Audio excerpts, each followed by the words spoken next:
అంతరాయ తిమిరోపశాంతయే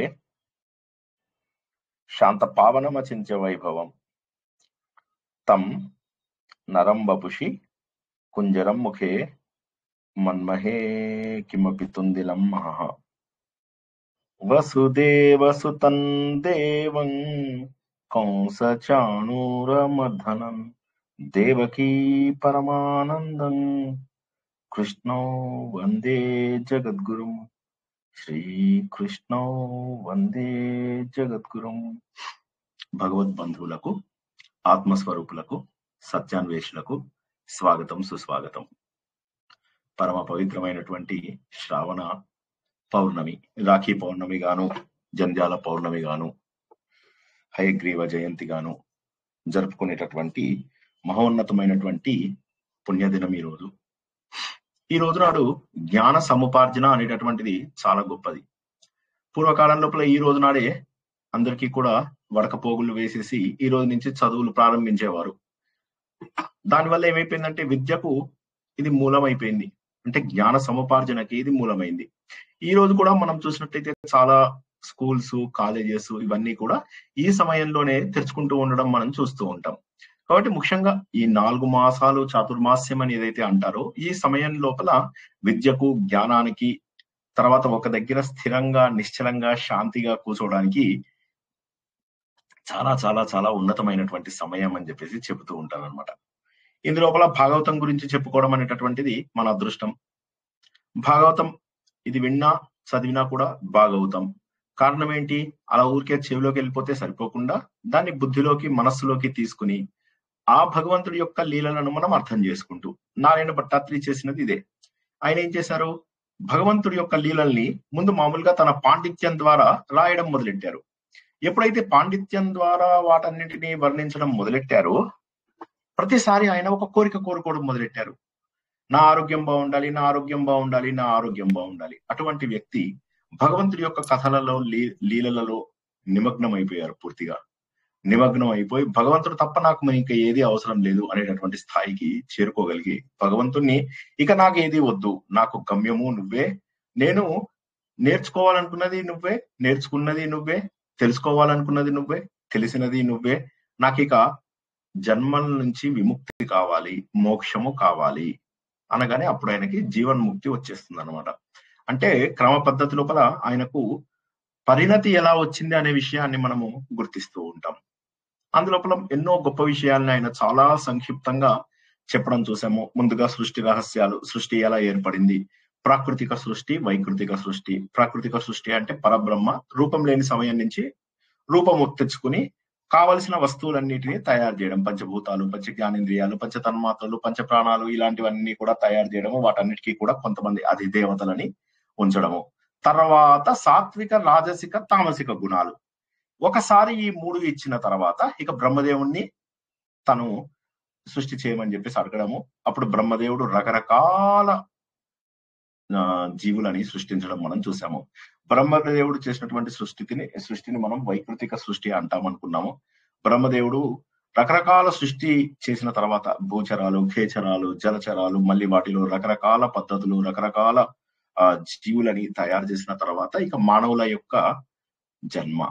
ఈ మానవుల యొక్క జన్మ కావాలి అంటే ఆయన ముందు తనలోంచే స్వయంభూమనువు శతరూప అని చెప్పేసి తన భుజంలలోంచి సృష్టించి వారిద్దరిని కూడా సృష్టిని చేయమని అడగడము. ఆ సమయం లోపల భూమి ఉండకపోవడం తోటి ఏమైంది భూమి అంటే రసాతలంలో పట్టుకెళ్లి దాచేశాడు హిరణ్యాక్షుడు అని చెప్పి తెలియడము. అప్పుడు తనలోంచే వచ్చినటువంటి వరాహ అవతారము, ఆ వరాహ అవతారం వెళ్లి భూమిని కాపాడము. అక్కడి నుంచి ఇక స్వయంభూ మనువు సంతానము సృష్టి మొదలు పెట్టడము. మొట్టమొదటి మనువు ఆయనలోంచే ఇక రకరకాల స్వారోచిష మనువు, ఉత్తముడు, రైవతుడు, చాక్షసుడు వీళ్ళందరూ కూడా వీరి వంశంలోంచే ఇంకా కొనసాగుతూ వచ్చారన్నమాట. ఇలాగ మనకు రకరకాల మనువులు వస్తూ వీరందరూ కూడా మహాయుగాలను పంచుకున్నారు. ఒక్కొక్క మహాయుగము అంటే 4 యుగాలు కలిపితే ఒక మహాయుగం. అది బ్రహ్మదేవుడికి ఒక రాత్రి, ఒక పగలు.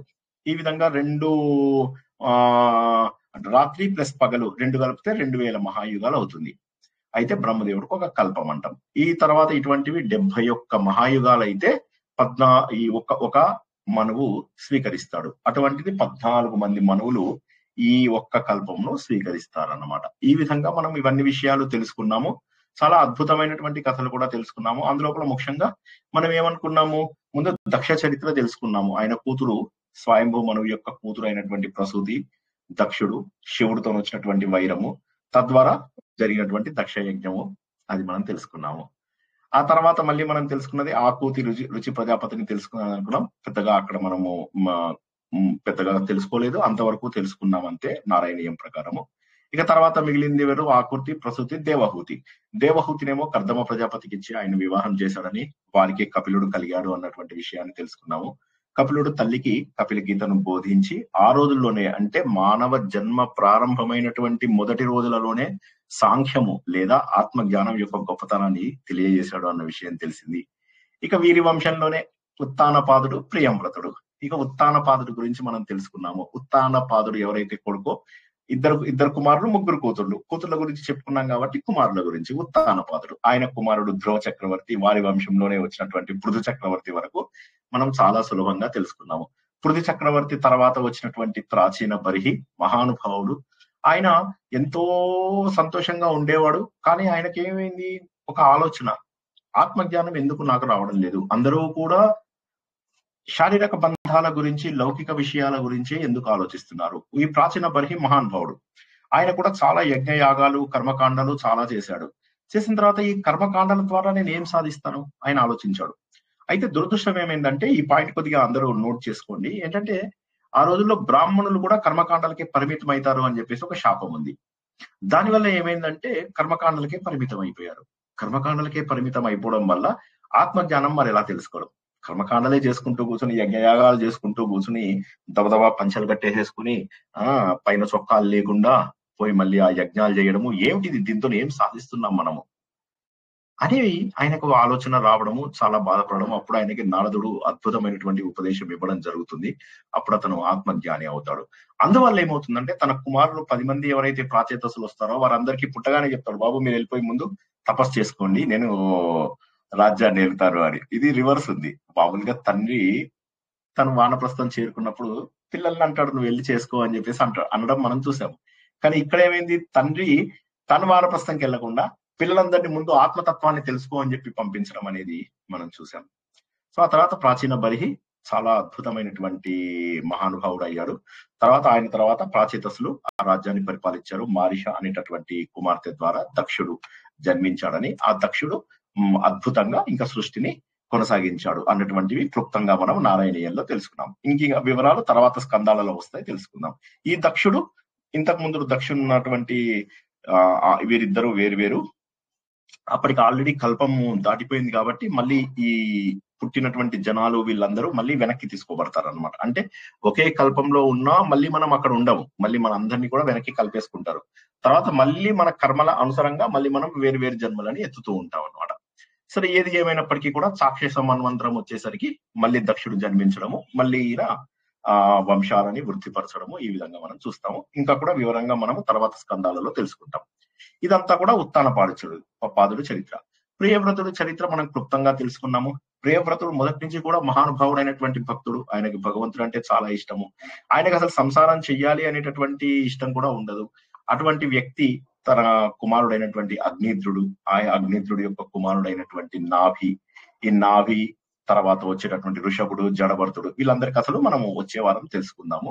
ఈ ప్రియవ్రతుడు చేసినటువంటిది ఏంటయ్యా మహా గొప్ప విషయము అంటే, ఆయన సూర్యుడితో పాటు, అంటే సూర్యుడు కొన్ని ప్రాంతాల్లో చీకటిగా కూడా, మనకు సూర్యుడు రాకపోవడం వల్ల చీకటిగా ఉండడం వల్ల తన రథచక్రం ద్వారా సూర్యుడిని అనుసరించుకుంటూ వెళ్ళడము, తద్వారా ఈ 7 ద్వీపాలు వచ్చాయని చెప్పేసి, ఇందులోపల రకరకాల వర్షములు ఏర్పడ్డాయి అని చెప్పేసి తెలుసుకున్నాము. వాటన్నింటినీ కూడా మనం భూగోళ వర్ణన ద్వారా గత వారం తెలుసుకున్నాం. సో అప్పుడు ఈయన పరీక్షిత్ మహారాజు అడుగుతున్నారు అనమాట, సరే అంతా బాగానే ఉంది, ఇప్పుడు మీరు చెప్పింది, అందరూ హ్యాపీగానే ఉన్నారు కదా, మరి అటువంటప్పుడు ఎందుకు వచ్చినటువంటి ఈ బాధలు, మనుషులు ఎందుకు బాధపడుతున్నారు, ఎందుకు ఈ విధంగా కష్టాలు అనుభవించవలసి వస్తుంది, అందరి కర్మలు ఎందుకు సరిగా లేవు, కొంతమందికి ఉచ్చ స్థితి వస్తుంది, కొంతమందికి నీచ స్థితి వస్తుంది. ఇప్పుడు లోకములు వచ్చాయని తెలుసు, నాకు నరకాలు కూడా వచ్చాయని తెలుసు, అసలు ఏం జరిగింది, ప్రియవ్రతుడు సమయం లోపల నరకాలు కూడా ఎందుకు రావాల్సినటువంటి అవసరం వచ్చింది, మొదట్లో నరకాలు లేవు కదా, ఈ నరకాలు రావాల్సినటువంటి అవసరం ఏమొచ్చింది అని అడిగాడు. ఓకే, ఇప్పటి వరకు ఏమన్నా చెప్పిన దాంట్లోనే డౌట్ ఉంటే అడగండి, కొత్తవి అడగకుండా. ఏదన్నా రిపీట్ చేయమన్నా కూడా రిపీట్ చేస్తాను. జై శ్రీకృష్ణ సార్. సార్ చెప్పండి. సార్ మీరు అన్నారు కదా ఇప్పుడు ఈ అంటే యుగాలు మళ్ళీ వెనక్కి తీసుకొని కలిసిపోయి తర్వాత మళ్ళీ ఆ కర్మల అనుసారంగా సార్ నాకు అది కొంచెం అర్థం అవ్వలేదు సార్. ఓకే, అంటే ఏమి లేదు. ఇప్పుడు ఇప్పుడు ఇప్పుడు బ్రహ్మదేవుడు కళ్ళు మూసుకున్నప్పుడు మనం అందరం ఎక్కడికి వెళ్తాం చెప్పండి? బ్రహ్మదేవుడు కళ్ళు మూసుకున్నప్పుడు మన సంగతి ఏంటి? బ్రహ్మదేవుడు నిద్ర చేశాడు. ఇప్పుడు ఉదాహరణకి మీరు స్వప్నంలో ఉన్నారు అనుకుందాం. ఓకే, ఇప్పుడు మీరు స్వప్నంలో ఉన్నారు అనుకుందాం. స్వప్నంలో ఉన్నప్పుడు మీరు రకరకాల పాత్రల్ని వాటిని వీటిని సృష్టించారు. ఓకేనా? సృష్టించిన తర్వాత ఏమైంది? మీరు ఇప్పుడు స్వప్నంలోంచి బయటకు వచ్చేసారు. అప్పుడు ఏమవుతుంది? అందరూ ఎక్కడికి వెళ్ళిపోయారు? మీరు సృష్టించిన పాత్రలన్నీ ఎక్కడికి వెళ్ళాయి? మీ ఇంటర్నెట్ సరిగా లేదు. మీది అంటే ఏమి ఉండవు. నా ఇది కనిపిస్తుందా? నా వీడియో ఎందుకో స్టక్ అయినట్టుగా ఉంది. సార్ నా వీడియో కనిపిస్తుందా? లేదు సార్, కనపడుతుంది sir. Yes sir, yes sir. Okay, చేతులు ఊపుతున్నట్టుగా తెలుస్తుందా? నాకు స్టక్ అయింది, ఇప్పుడు మళ్ళీ మామూలు అయింది. వస్తుంది సార్, వీడియో కూడా క్లియర్ ఉంది. Okay, very good. సో అదే విధంగా ఏమవుతుందంటే సృష్టి కూడా ప్రళయం వచ్చినప్పుడు మధ్యలో రకరకాల ప్రళయాలు వస్తాయి అని మనం ప్రళయాల విషయాలని చాలా వరకు తెలుసుకున్నాం. సృష్టి ఎలా ఏర్పడుతుందో ప్రళయాలు కూడా అలా ఏర్పడతాయి. ఈ ప్రళయాలు నిత్య ప్రళయాలు, నైమిత్తిక ప్రళయాలు, ప్రాకృతిక ప్రళయాలు, ఆంతరిక ప్రళయాలు అని చెప్పి రకరకాలుగా ఉంటాయి. ఇందులోపల బ్రహ్మదేవుడు కళ్ళు మూసుకున్నప్పుడు ప్రళయం ఏర్పడుతుంది అన్నమాట. బ్రహ్మదేవుడు కళ్ళు మూసుకున్నప్పుడు ప్రళయం ఏర్పడుతుంది కదా. అప్పుడు ఏమవుతారు జనాలందరూ? వారి వారి సూక్ష్మావస్థలో భగవంతుడి స్థితిలో మనం కూడా నిద్రపోయి ఉంటాం అన్నమాట. మనం కూడా అందరం బబ్బుంటాం. అక్కడ అడగమన్నమాట, మనం ఏం తినాలి, ఆమె ఏం తినాలి, మేము లాల ఏం పోసుకోవాలి అని చెప్పేసి మనం అనమన్నమాట. నేను ఎక్కడ ఆమె తినాలి, ఎక్కడ లాల పోసుకోవాలి అని అడగమన్నమాట. అక్కడ నిద్రలో ఉంటాం. భగవంతుడు సూక్ష్మ స్థితి లోపల మనం అందరం కూడా ఉండిపోతాం అన్నమాట. లింగ శరీరంలో అలా ఉండిపోతాం అన్నమాట. సో ఆ తర్వాత మళ్ళీ బ్రహ్మదేవుడు కళ్ళు తెరిచి మళ్ళీ సృష్టిని కంటిన్యూ చేస్తాడు, కొనసాగిస్తాడు అన్నమాట. ఇదంతా అయిపోయాక ఈ బ్రహ్మదేవుడికి 100 ఏళ్ళు అయిపోతాయి. అయిపోయిన తర్వాత మళ్ళీ కొత్త బ్రహ్మదేవుడు వస్తాడు. ఆ కొత్త బ్రహ్మదేవుడు వచ్చి మళ్ళీ పాత బ్రహ్మదేవుడు చేసినటువంటి సృష్టి నుంచి మళ్ళీ వాళ్ళందరినీ తీసుకొచ్చి మళ్ళీ వాళ్ళందరినీ పుట్టిస్తాడు. ఈ విధంగా అమ్మయ్య ఒక బ్రహ్మదేవుడు వెళ్ళిపోయాడు, నేను ఇక ఫ్రీ అయిపోయాను అని అనుకోవడానికి వీల్లేదు. కొత్త కొత్త బ్రహ్మలు వస్తూ ఉంటారు, కొత్త కొత్త అవి చేస్తూ ఉంటారు అన్నమాట. చెప్పండి, డౌట్ ఏంటి? ఓకే సార్, ఇప్పుడు అర్థమైంది సార్. అక్కడ నేను అది మళ్ళీ మొదలు పెడతాము అంటే అక్కడ ఏమిటో మిస్ అయ్యాను నేను వినడంలోని. Thank you sir. షూర్. ఇంకెవరికైనా ఏమన్నా సందేహాలు ఉన్నాయా ముందుకెళ్ళడానికి? సార్ నమస్తే సార్. రాబోయే కల్పంలో బ్రహ్మ హనుమంతుడు అని చెప్పారు. ఇప్పుడు జరుగుతున్న కల్పానికి ఎవరండి బ్రహ్మ? బ్రహ్మ పేరు అంటే యాక్సెస్ ఏమీ తెలియదు మనకు. ఊరికే ఇప్పుడున్న వాళ్ళలో కొత్త వారు ఆయన వస్తారు అని చెప్పారు. ఈయన పేరు ఎక్కడ ప్రత్యేకంగా ఏ పురాణంలో కూడా ఇవ్వడం జరగలేదు. ఏ పురాణంలో కూడా ఇవ్వడం జరగలేదు అన్నమాట. కాకపోతే వచ్చేసారి బ్రహ్మదేవుడు, తర్వాత ఇప్పుడు ఈయన పేరేంటి, బలి చక్రవర్తి, తర్వాత అగస్త్యుడు, వీళ్ళందరూ కూడా వచ్చే జన్మలలో వాళ్ళు ఏమే జన్మలు ఎత్తుతారు అనేది తెలిసింది. వాళ్ళు ఏ పాత్రలు పోషిస్తారు అనేది తెలిసింది. ఆంజనేయ స్వామి ఎలా అయితే భవిష్యత్ బ్రహ్మగా అవుతాడో, తర్వాత ఈయన వ్యాసుడుగా, అగస్త్యుడేమో వ్యాసుడుగా పుడతాడు అన్నట్టుగాను, తర్వాత ఈయన బలి చక్రవర్తి ఏమో ఇంద్రుడుగా వస్తాడు అని చెప్పేసి వీళ్ళ కొంతమంది పాత్రలు మాత్రమే మన పురాణాలలో చెప్పడం జరిగింది. వీటిని వేదాలలో ఎక్కడా చెప్పరు, కేవలం పురాణాలలో మాత్రమే వీరి జన్మలను సూచించడం జరిగింది అన్నమాట. అంతే.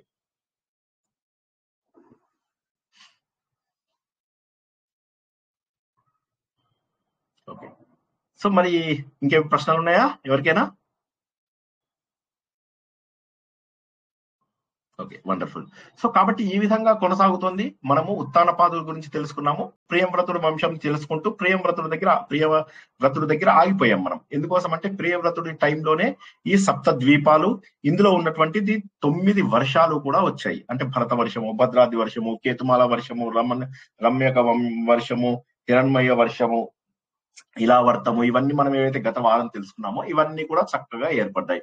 ద్వీపాలు కూడా చకచక ఏర్పడ్డాయి అని చెప్పేసి మనం తెలుసుకున్నాము.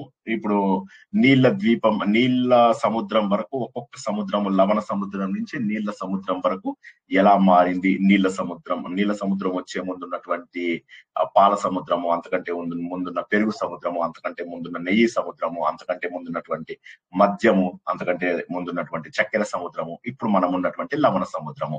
ఇలాగ రకరకాల ద్వీపాలు ఏర్పడ్డాయి. మళ్ళీ వీటి లోపల ఒక్కొక్క ద్వీపం లోపల మళ్ళీ మనకు రకరకాల వర్షములు ఏర్పడ్డాయి. ఈ వర్షములలో అగ్నిద్రుడి కుమారుడైనటువంటి నాభి చక్రవర్తి ఎవరైతే ఉన్నారో, నాభి చక్రవర్తి, ఆయన భార్య అయినటువంటి మేరుదేవి, వీరిద్దరు ఈ ఏదైతే రాజ్యం ఉందో అది ఇప్పుడు మనం ఉన్నటువంటి భరత వర్షం. అయితే దీన్ని మొదట్లో భరత వర్షం అనేవాళ్ళు కాదు, దీన్ని అజనాభ వర్షము అనేవాళ్ళు. తర్వాత ఏమవుతుందంటే ఈ నాభికి ఒక కుమారుడు పుడతాడు ఋషభుడు అని, ఆ ఋషభుడికి ఇంకో కుమారుడు పుడతాడు భరతుడు అని. ఈయనని మనం జడభరతుడు అని తెలుసుకుంటాము, వచ్చే వారం తెలుసుకుంటాం ఆ కథని. అప్పటి నుంచి దీన్ని భరత వర్షం అంటున్నారు. ప్రస్తుతానికి అయితే అజనాభ వర్షము అని చెప్పేసి అంటారు మనం ఉన్నదాన్ని. దానికి కాలాంతరంలో అది భరత వర్షంగా అయింది. ఓకేనా? క్లియర్? ఏమన్నా కన్ఫ్యూజన్ ఉందా? సప్త సముద్రాలు, సప్త ద్వీపాలు, తర్వాత ఈ ఇందులోపల ఉన్నటువంటి 9 వర్షాలు.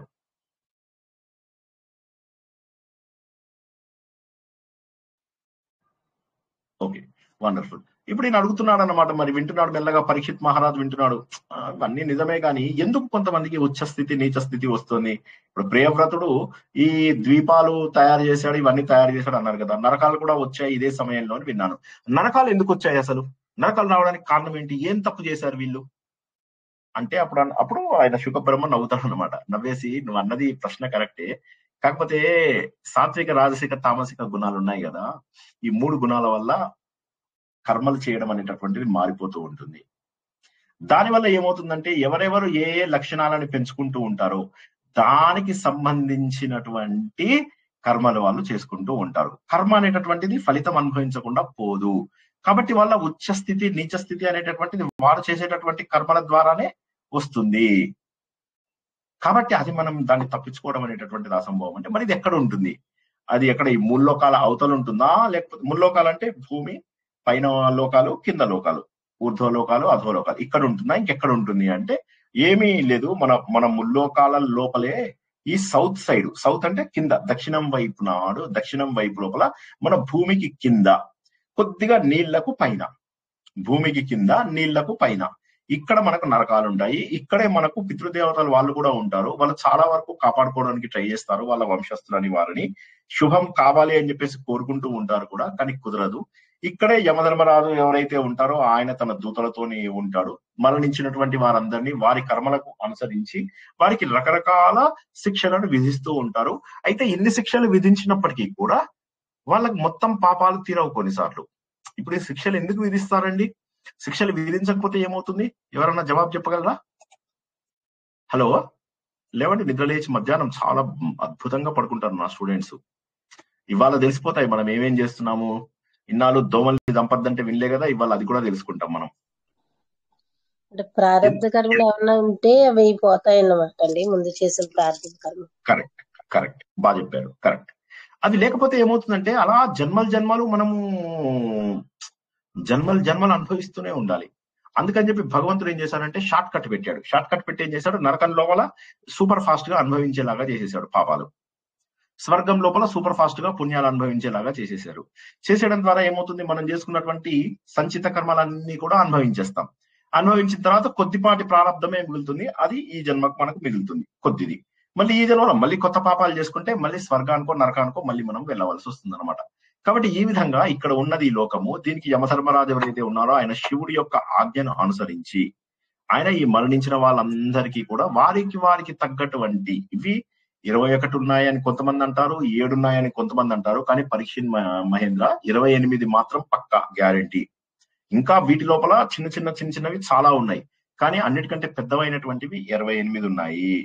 ఈ 28 లోపల కూడా తామిశ్రము, అంధతామిశ్రము, రౌరవము, మహారౌరవము, కుంభీపాకము, అసిపత్రం, ఇలా చాలా ఉన్నాయి. వాటన్నిటి గురించి నేను చాలా వివరంగా చెప్తాను. అప్పుడు ఎవరెవరు ఏ తప్పులు చేస్తున్నాం మనం జీవితంలో, ఆ తప్పులు మనం చేయకుండా ఉండాలంటే ఏం చేయాలి అనేటటువంటివి మనం తెలుసుకుందాము. ఉదాహరణకి ఇప్పుడు మనకు ప్రాక్టికల్ ఎగ్జాంపుల్స్ ఒకటి తెలుసుకుందాం. మధ్య మధ్యలో నేను కూడా కొన్ని చూసే చెప్పాల్సి వస్తుంది. చాలా 28 నరకాలు కాబట్టి నేను మర్చిపోయే అవకాశం ఉంటుంది. సో అది కాక తప్పులు కూడా చెప్పకూడదు. సో నేను మధ్యలో ఎప్పుడైనా ఆగితే కంగారు పడకండి. బొమ్మ ఆగినట్టు కాదు, నేను ఒకసారి రిఫర్ చేసుకుంటున్నట్టుగా లెక్క. అప్పటికి ట్రై చేశాను మాక్సిమం గుర్తుంచుకోవడానికి. మొదటిది ధనం. వేరే వాళ్ళ ధనాన్ని, వేరే వాళ్ళ సంతానాన్ని, వేరే వాళ్ళ భార్యని, భర్తని ఎవరైనా అపహరించినట్లయితే ఇది అన్నిటికంటే కూడా పెద్ద పాపమయ్యా. ఇలా పెట్టిన వాళ్ళని యమభటులు ఏవైతే ఊరుకోరు, వీళ్ళు తామిశ్రము అని చెప్పేసి ఒక నరకం ఉంటుంది. ఆ తామిశ్రం అనే నరకం లోపల చాలా డార్క్ గా ఉంటుంది. అక్కడ వీళ్ళకి ఆహారం గానీ, ఫుడ్, వాటర్ గానీ ఏమీ దొరకదు. మధ్య మధ్యలో బోనస్ ఏంటంటే యమధర్మరాజు యొక్క భటులు వస్తారు, అత్యంత దారుణంగా కొడుతూ ఉంటారు. మళ్ళీ మనం హాంటెడ్ హౌస్ లోపల చూస్తూ ఉంటాం కదా, ఇలా మీదకి వచ్చి భయపెట్టడం, అలా భయపెడుతూ ఉంటారు. శ్రీనివాస్ గారికి రాత్రిపూట ఆడదెయ్యాలు వచ్చి భయపెడతాయి కదా, అలాగా అని చెప్పి తెల్ల దెయ్యాలు ఆ విధంగా అలా భయపెడుతూ ఉంటారు. దాంతో ఏమవుతుందంటే ఇతను మూర్ఛపోతాడు. మూర్ఛపోతే మళ్ళీ వాళ్ళు నిద్రలేపి మళ్ళీ భయపెడుతూ ఉంటారు.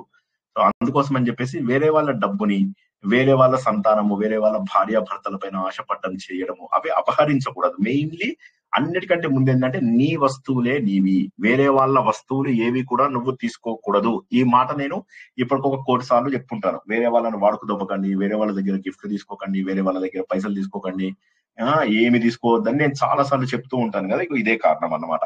డైరెక్ట్ గా ఏ నరకంకి వెళ్తారు? ఈ నరకం పేరు చెప్పండి, కొద్దిగా నోటికి ఉంటుంది. తామిశ్రము చెప్పండి. తామిశ్రమ తామిశ్ర నరకంలోకి వెళ్తారు.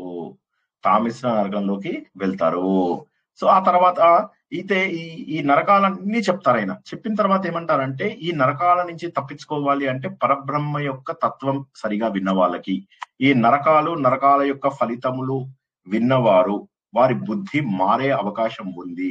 కాబట్టి వారికి ఆ బుద్ధి మారి వారు తప్పక ఈ నరకంలోకి వెళ్లకుండా కాపాడబడతారు అని చెప్పేసి ఎవరు చెప్పారు? వేదవ్యాసుడు చెప్పలేదు. ఇది శుక బ్రహ్మ పరీక్షిత్ నరేంద్రకి చెప్తాడు. పరీక్షిత్తు కూడా ఎందుకు అడుగుతాడంటే ఆయనకి ఏదో ఒక మూలలో కొద్దిగా భయం ఉంది. తనకు ఇది వస్తాను, మోక్షం తెచ్చుకుంటాను అన్నటువంటి ఆలోచన ఉన్నప్పటికీ కూడా ఏ మూలో భయం ఆయనకి, అయినప్పటికీ చూద్దామని చెప్పేసి తెలుసుకున్నాడు. అప్పుడు అందుకోసమనే ఆయన భయం పోగొట్టడానికి అని చెప్పి మహానుభావుడైన జ్ఞాన బ్రహ్మ అయినటువంటి శుక బ్రహ్మ ఇవన్నీ చెబుతూ ఏమంటారంటే, ఇదంతా చెప్పిన వాళ్ళకి విన్న వాళ్ళకి కూడా అద్భుతమైనటువంటి ఫలితము. ఇది శ్రద్ధగా విని దీన్ని బాగా గుర్తుంచుకున్న వాళ్ళకి. అయితే ఇప్పుడు ఏంటి, ఊరికే వింటే సరిపోదు. వినేసాం కదా అయిపోయింది, చెవుల్లోంచి ఇక్కడి నుంచి విన్నాం ఇక్కడి నుంచి వెళ్ళిపోయామంటే కాదు. ఇదేం నరకము అంటే తామిశ్ర నరకము, అలా చెప్తూ ఉండాలన్నమాట. అప్పుడు మీకు బుర్రలోకి ఎక్కినట్టు అర్థం. సో ముందుగా దొంగతనాలు చేసిన వాళ్ళకి, వేరే వారి వస్తువులని తీసుకున్న వాళ్ళకి ఈ తామిశ్ర నరకంలో వాళ్ళకి ఫుడ్ పెట్టరు, నీళ్లు లేవు. దేనికోసం అయితే మనము ప్రతిరోజు ప్రయత్నం చేస్తున్నామో అవన్నీ కూడా లేకుండా అత్యంత దారుణంగా వాళ్ళని కొట్టడము, భయపెట్టడము ఇవన్నీ చేస్తూ ఉంటారు. ఇక రెండవది ఏంటంటే, ఎవరైనా మోసగించి తీసుకుంటే, ఇప్పుడు ఇందాకేమో పరిగ్రహం అంటే ఇది, ఇంకోటి ఏంటంటే మోసగించి విశ్వాసఘాతం ద్వారా వేరే వారి సంపదలను కానీ, వేరే వారి భార్య పిల్లలను కానీ, వేరే వారి వస్తువులను కానీ, ఈ బుక్ నీదేనా చదివిస్తానాగు అని చెప్పేసి తీసుకుంటాం. చచ్చినా ఇవ్వం మళ్ళీ. వాడికి గుర్తొచ్చినప్పుడు అడుగుతాడులే. ఇప్పుడు ఇలాంటి సంఘటనలు మీరు చూసుంటారా అండి? హలో, చిన్నతనం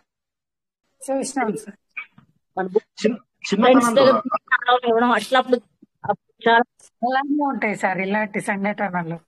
ఒక బుక్లేగా వేరే వస్తువులు గాని ఏవి గాని తీసుకొని మళ్ళీ పంపిస్తామంటారు, మళ్ళీ పంపివ్వాలి. కరెక్ట్. సో వాళ్ళకి కళ్ళు పోయేటటువంటి అత్యంత దారుణమైనటువంటి నరకము అంధతామిశ్రము అనేటటువంటి నరకంలో వేస్తారు.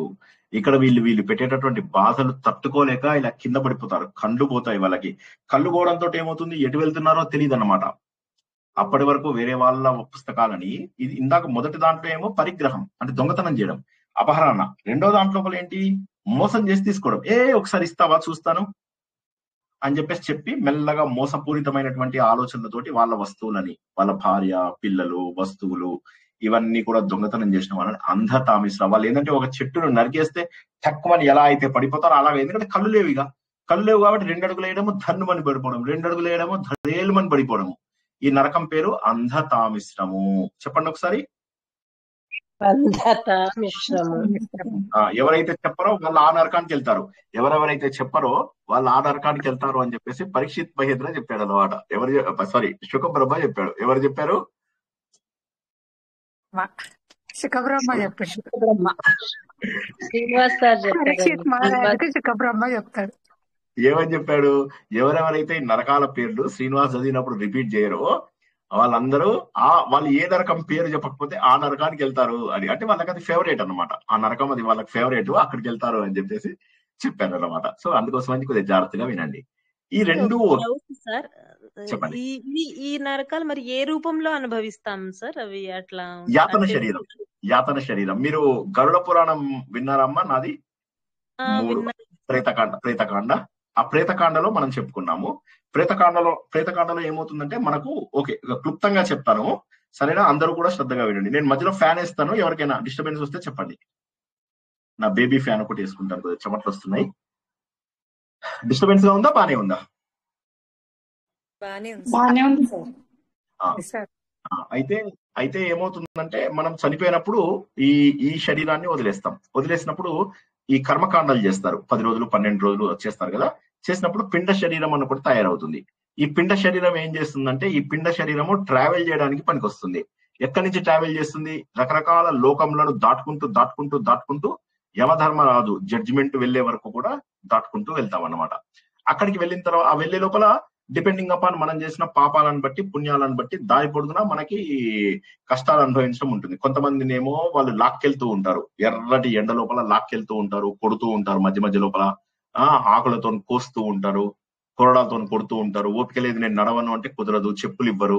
తర్వాత ఇదంతా కూడా ఇన్ని కష్టాలు పెట్టి యమధర్మరాజు దగ్గరికి వెళ్ళిన తర్వాత యమధర్మరాజు చూస్తాడు, లిస్ట్ చూస్తాడు. చూసిన తర్వాత ఓకే వీడికి కొత్త శరీరం ఇవ్వండి అని ఒక యాతన శరీరం. సో మొత్తం 3 శరీరాలు ఇప్పుడు ఉన్నటువంటి ఈ స్థూల శరీరము, దీంట్లోంచి పిండ శరీరంలోంచి మన ట్రావెల్ అంతా అయిపోయి యమధర్మరాజు దగ్గరికి వెళ్ళిన తర్వాత యాతన శరీరం అంటే గోనె సంచి. క్లియర్ గా అర్థమైందా? ఒక గోనె సంచి ఇచ్చి వేసుకోమంటాడు. అది వేసుకున్న తర్వాత ఆ గోనె సంచి ఎలా ఉంటుందంటే ఎంత కొట్టినా కూడా నొప్పి తెలుస్తుంది. ఇప్పుడు మన శరీరానికి ఏమవుతుంది? ఈ శరీరానికి కొద్దిగా నొప్పి తెలియగానే మనం స్పృహ తప్పి పడిపోతాం. కానీ యాతన శరీరానికి ఏంటంటే స్పృహ తప్పేటటువంటి అవకాశం ఉండదు. ఆ నొప్పిని అనుభవించవలసిందే.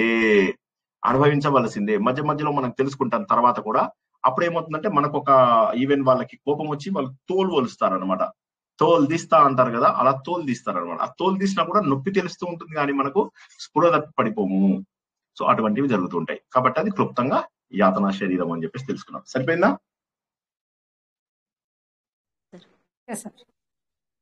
ఓకే, ఇప్పుడు నెక్స్ట్ మూడవ దాంట్లో ఏంటి? మొదటి 2 ఏమో డబ్బు దొంగతనం చేయడము, మోసపూరితంగా డబ్బు గాని వస్తువులు గాని వేరే వాళ్ళ దగ్గర తీసుకున్నట్లయితే వారు అంధ తామిశ్రము వెళ్తారు అని చెప్పేసి తెలుసుకున్నాం.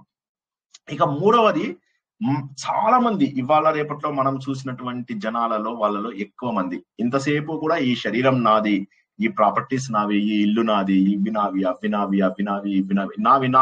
నావి అని చెప్పేసి అహంకారం మమకారం ఎవరైతే పెంచుకుంటారో ఈ అహంకార మమకారాల వల్ల తెలిసి తెలియక తప్పులు కూడా చేసేటటువంటి అవకాశం ఉంటుంది.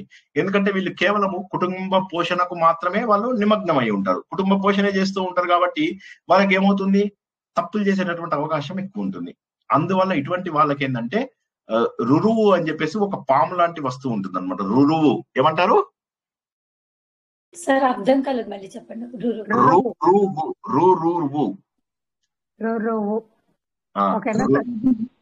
రురువు అనే ఒక పాము ఉంటుంది. ఆ పాము చాలా అన్నమాట, సర్పం కంటే కూడా ఘోరంగా ఉంటుంది. అటువంటి పాములు ఎక్కువగా కుడతాయి. అందుకే చాలా మంది ఏమంటారు, నువ్వు రౌరవాది నరకాలకు వెళ్తావు రా అని చెప్పేసి అంటారు కదా. తామిష్టానికి వెళ్తావు, అంధ తామిష్టానికి వెళ్తావు, కుంభీపాకంకి వెళ్తావు, క్రిమి భోజనంకి వెళ్తావు, అసిపత్రానికి వెళ్తావు అని ఎవరు చెప్పరు. కాలసూత్రంకి వెళ్తావు, ఇవన్నీ ఎవరు చెప్పరు. నువ్వు రౌరవంకి వెళ్తావు అంటారు. ఎందుకంటే గ్యారంటీ అనమాట, అవతల వాడు రౌరవంకి వెళ్తాడు అని చెప్పేసి. ఎందుకంటే నాది ఇది అని చెప్పేసి ఎవరైతే తలుచుకుంటూ ఉంటారో, నాది ఈ వస్తువు నాది, అప్పుడు ఏమవుతుంది, మనము ఆబ్వియస్లీ తప్పులు చేయడానికి అవకాశం ఉంటుంది. అలా ఎవరైతే చేస్తారో, తప్పులు పొరపాటున కూడా చేస్తారో, వాళ్ళందరూ కూడా రౌరవ నరకానికి వెళ్ళి ఈ సర్పం లాంటి వాటితోటి అత్యంత క్రూరంగా కాట్లు వేయబడి చాలా దారుణమైనటువంటి బాధలు పడుతూ ఉంటారు. ఇది మూడవది. దీని పేరేంటి? నరకం పేరు కౌరవ కౌరవ నరకం. విన్నాం ఇది సార్. ఇది వేరే ఇది విన్నాము. విన్నాం. ఎందుకంటే వినాలి ఇది మనము. ఎందుకంటే వాడు నాగార్జున ఏమంటాడు ఆ సినిమాలో గీతాంజలిలో, ఆమంటుంది ప్రకాష్ ఈ ప్లేస్ నాకు నచ్చింది అంటుంది. ఊరి చివర దాన్ని తీసుకెళ్లి అక్కడ వదిలేస్తాడు. వదిలేయగానే ఆమె చక్కగా ఆనందంగా ఉంటుంది, అక్కడ మంచిగా బాగుంటుందని చెప్పి, కొండల్లో చాలా బాగుంది అంటే అప్పుడు నాగార్జున అంటాడు గుడ్, ఎందుకంటే నువ్వు ఇక్కడే ఉండబోతున్నావు కాబట్టి అని. సో ఆ విధంగా మనందరికీ కూడా రౌరవం అనేటటువంటి నరకం బాగా నచ్చింది సో అని చెప్పేసి మనం అనుకుంటున్నాం అన్నమాట. అది సో రౌరవ నరకం మనం బాగా అందరము విన్నటువంటి నరకము. తర్వాత వచ్చినటువంటిది మహారౌరవము. మహారౌరవం అంటే ఏంటంటే వీళ్ళు ఏం చేస్తారంటే ఇందాకటిదే నేను నాది అనేది ఉంటుంది, కానీ దానికోసం తప్పులు కూడా చేస్తారు. ఇప్పుడు ఫస్ట్ కేటగిరీ వాళ్ళు ఏంటంటే ఏదో మామూలుగా ఉద్యోగాలు తెచ్చుకోవడము, వాళ్ళ ఫ్యామిలీని పోషించుకోవడము, అందుకోసం వాళ్ళు తప్పులు చిన్న చిన్నవి తప్పులు చేస్తూ ఉంటారు. కానీ రెండో కేటగిరీ వాళ్ళు ఎలాంటి వాళ్ళు ఉంటారు అంటే వాళ్ళు కేవలం అవతల వాళ్ళని మోసం చేసి వాళ్ళ ద్వారా డబ్బులు తీసుకొచ్చేసేసి ఆ తర్వాత కుటుంబాన్ని పోషించుకుంటూ ఉంటారు. ఉదాహరణకి మనకు ఆయన వాల్మీకి ఉన్నాడు, వాల్మీకి చేసింది అది మహారౌరవం అనమాట. ఒకవేళ కనుక ఆయనకి శిక్ష వచ్చింటే మహారౌరవం, ఎందుకంటే తన కుటుంబాన్ని పోషించడం కోసం అని చెప్పేసి ఆయన చాలా చెడ్డ పనులు చేశాడు. వేరే వాళ్ళని దోచుకోవడము, వేరే వాళ్ళని బాధ పెట్టడము, హింస పెట్టడము, ఇది మహారౌరవము. ఇక్కడ ఎలా ఉంటాయంటే పచ్చి మాంసం తినేటటువంటి రూరువులు ఉంటాయి. ఇందాకేమో జస్ట్ కాటేయడమే, ఇప్పుడు అలా కాదు, వచ్చేసేసి బతికుండగానే ఇలా కొరుక్కు తింటాయి అనమాట. మా అమ్మని కొరుక్కు తిని యమ్మీ, మళ్ళీ కొరుక్కు తింటాయి, యమ్మీ యమ్మీ, చాలా బాగుంది చాలా బాగుంది అని చెప్పేసి ఈ విధంగా మనము తెలుసుకుంటూ ఉంటాం. ఓకేనా? ఈ 4 క్లియరా? దీని పేరు మహారౌరవము. సో తామిశ్రము, అంధతామిశ్రము, రౌరవము, మహారౌరవము. ఈ 4 చెప్పండి ఎవరైనా. ఈ 4 చోట్లకి వెళ్ళారు అప్పుడు.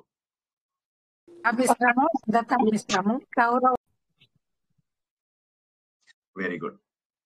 సో ఈ 4 అయిపోయిన తర్వాత ఐదోది ఏంటంటే మా దేహం బాగుండాలి కాబట్టి మేము వేరే జంతువులని తినాలి, వేరే పక్షులను తినాలి. అంటే బతుకున్న పక్షులని, చనిపోయిన వాటిని తినడము సరే అది ఓకే, కానీ బతికుండగా కొన్నిటిని చంపి కాల్చి తినే వాళ్ళు ఎవరైతే ఉంటారో, నిర్దయ ఎవరికైతే ఉంటుందో, ఇలాంటి వాళ్ళని రాక్షస జాతి కూడా అసహించుకుంటుంది. కాబట్టి పరీక్షిత్ మహేంద్ర చాలా అంటే అలాంటి వాళ్ళు మరి తినకూడదా, మాంసాహారం చేయకూడదా? ఏం మాట్లాడుతున్నారండి మీరు? ప్రపంచవ్యాప్తంగా మాంసాహారులే ఎక్కువ. ఏ మాంసాహారైనా అడగండి, మాంసాహారం ఇష్టమా శాకాహారం ఇష్టమా అని వాళ్ళు మాంసాహారమే ఇష్టం అంటారు. మరి అటువంటి వాళ్ళ సంగతి ఏంటి అంటే కాదు, చనిపోయిన వాటిని తినవచ్చు, కానీ నీ కడుపు నిండడం కోసం అని చెప్పేసి నువ్వేం చేస్తున్నావు, వేరే వాటిని చంపి తింటున్నావు. కొన్ని చోట్ల చెప్పే కదా సెలెక్షన్ చేసుకుంటారు, ఇది కావాలి ఇది కావాలని సెలెక్ట్ చేస్తే వాడు దాన్ని చంపి మనకి ఇస్తాడనమాట. సో అటువంటి వాళ్ళు అత్యంత దారుణంగా కుంభీపాకం అనేటటువంటి నరకానికి పోతారు. ఆ కుంభీపాకం లోపల మనం ఏం చూసాము, అపరిచితుడు సినిమా లోపల పెద్ద నూనె ఇది ఉంటుంది, ఆ నూనె లోపల కాంట్రాక్టర్ ని పడేస్తాడు ఇతను విక్రమ్. జ్ఞాపకం వచ్చిందా సినిమా? మర్చిపోయారా?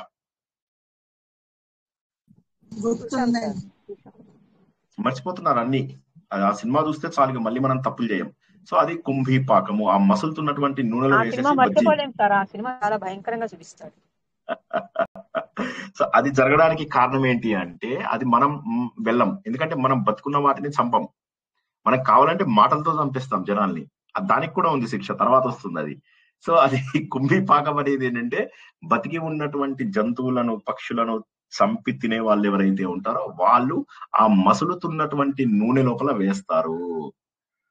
ఓకే సార్, ఇది బానే ఉంది. మరి నేను ఫ్యామిలీ కోసం నా అమ్మ నాన్నని పట్టించుకోను, తర్వాత నేను బ్రాహ్మణులని గౌరవించను, అంటే వేద సారం తెలిసిన వాళ్ళని గౌరవించను, వేదాలంటే నేను ద్వేషిస్తాను, వేదాలు నాకు వద్దు, ఎంతసేపు కూడా బండ పారాయణాలు బండ ఇవి వీళ్ళ మీద వాళ్ళ మీద నేరాలు చెప్పడం చాలా ఇష్టం సార్ అని అంటారు అనమాట.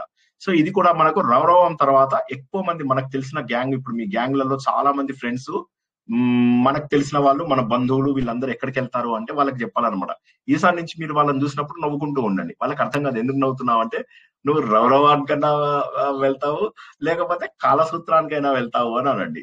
రౌరవానికి వెళ్ళారు అంటేనేమో నేను నాది అని చూసుకునే వాళ్ళు రౌరవానికి వెళ్తారు, నేను నాది కోసం అని చెప్పేసి హింస చేసే వాళ్ళేమో మహారౌరవానికి వెళ్తారు.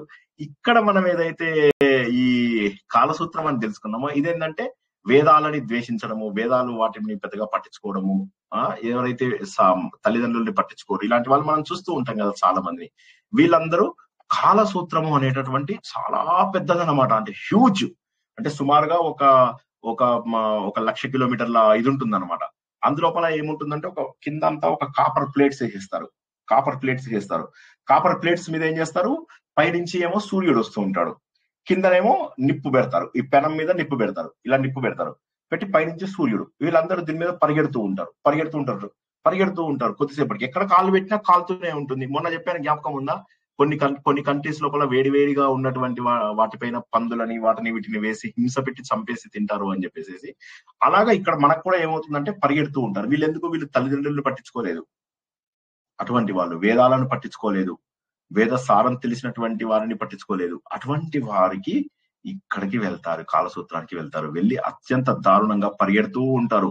కొద్దిసేపు కూర్చుందామని ట్రై చేస్తారు, పరిగెట్టి అలసిపోయి కూర్చుంటే కాళ్ళు చేతులు ఇవన్నీ ఉండవు కదా, వాళ్ళకి పరిగెడుతూ ఉంటారు. పాపం అంతా బాడీ అంతా మండుతూ ఉంటుంది. కూర్చుంటారు, కొద్దిసేపు పడుగెడతారు, కొద్దిసేపు ఇది.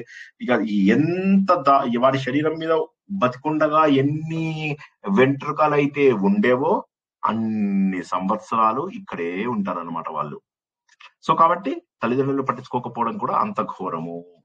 ఇక కొంతమంది ఏం చేస్తారు, మన మతం వదిలేస్తారు, వేరే మతం చాలా సులభంగా ఉంది అని చెప్పేసి. ఇక్కడ వేరే మతము అంటే ఆ రోజుల లోపల వేరే మతాలు ఉండేవి కాదు. నమ్మకం సరైనటువంటి నమ్మకం లేనప్పుడు, నీకు సరైనటువంటి గ్రంథాలు ఇవన్నీ ఉన్నప్పుడు కూడా నువ్వు పాషండ మతాల్లోకి వెళ్ళిపోయి చెడు వాటిని వెళ్ళినప్పుడు వాళ్ళకేమైతుందంటే నువ్వు నీ ధర్మాన్ని తప్పించుకుని వేరే మతంలోకి వెళ్ళిపోయావు కాబట్టి నేను ఏంటంటే కత్తులతో నరుకుతామని చెప్పి వీళ్ళు కొరడా దెబ్బలు కొట్టడానికి నరకడానికి ముందుకు వస్తూ ఉంటారు. మనమేమో పరిగెడుతూ ఉంటే అక్కడ అసిపత్ర వనం, అసిపత్రాలు అంటే ఇటు రెండు సైడ్స్ కూడా కత్తులు లాంటి ఆకులు ఉంటాయి అన్నమాట. పరిగెడుతూ ఉంటే ఆకులు కోసేస్తూ ఉంటాయి. ఆ వనం అంటే అడవిలో పరిగెడుతూ ఉంటాం వీళ్ళు కొడుతున్నారని చెప్పి. వెళ్తుంటే వాళ్ళు ఇంకా కోసి అవి మన శరీరం అంతా కూడా ముక్కలు అయిపోతూ ఉంటుంది అన్నమాట. ఆగితేనేమో కొరడాలతో కొడతారు, పరిగెడితేనేమో ఈ అసిపత్రాలు. ఎందుకు కొడతారండి? అసిపత్ర వనంలో ఏం చేశారని కొడుతున్నారు? వేరే మతంలోకి వెళ్ళేటప్పుడు సరైన నమ్మకం లేదు. అది సరైనటువంటి మన మతం మీద సరైన అంటే అన్ని కంటిన్యూస్ గా ఉన్నాయి చూడండి. మనకేంటంటే ఒక్కొక్కటి పద్ధతిగా మనము రౌరవము మహారౌరవము, ఇవేమో ఎవరు నేను నాది అనుకునే వాళ్ళు, అవతల వాళ్ళ డబ్బులు దొంగతనం చేసే వాళ్ళు తామిష్టము అంధతామిష్టము అని చెప్పేసి తెలుసుకున్నాం.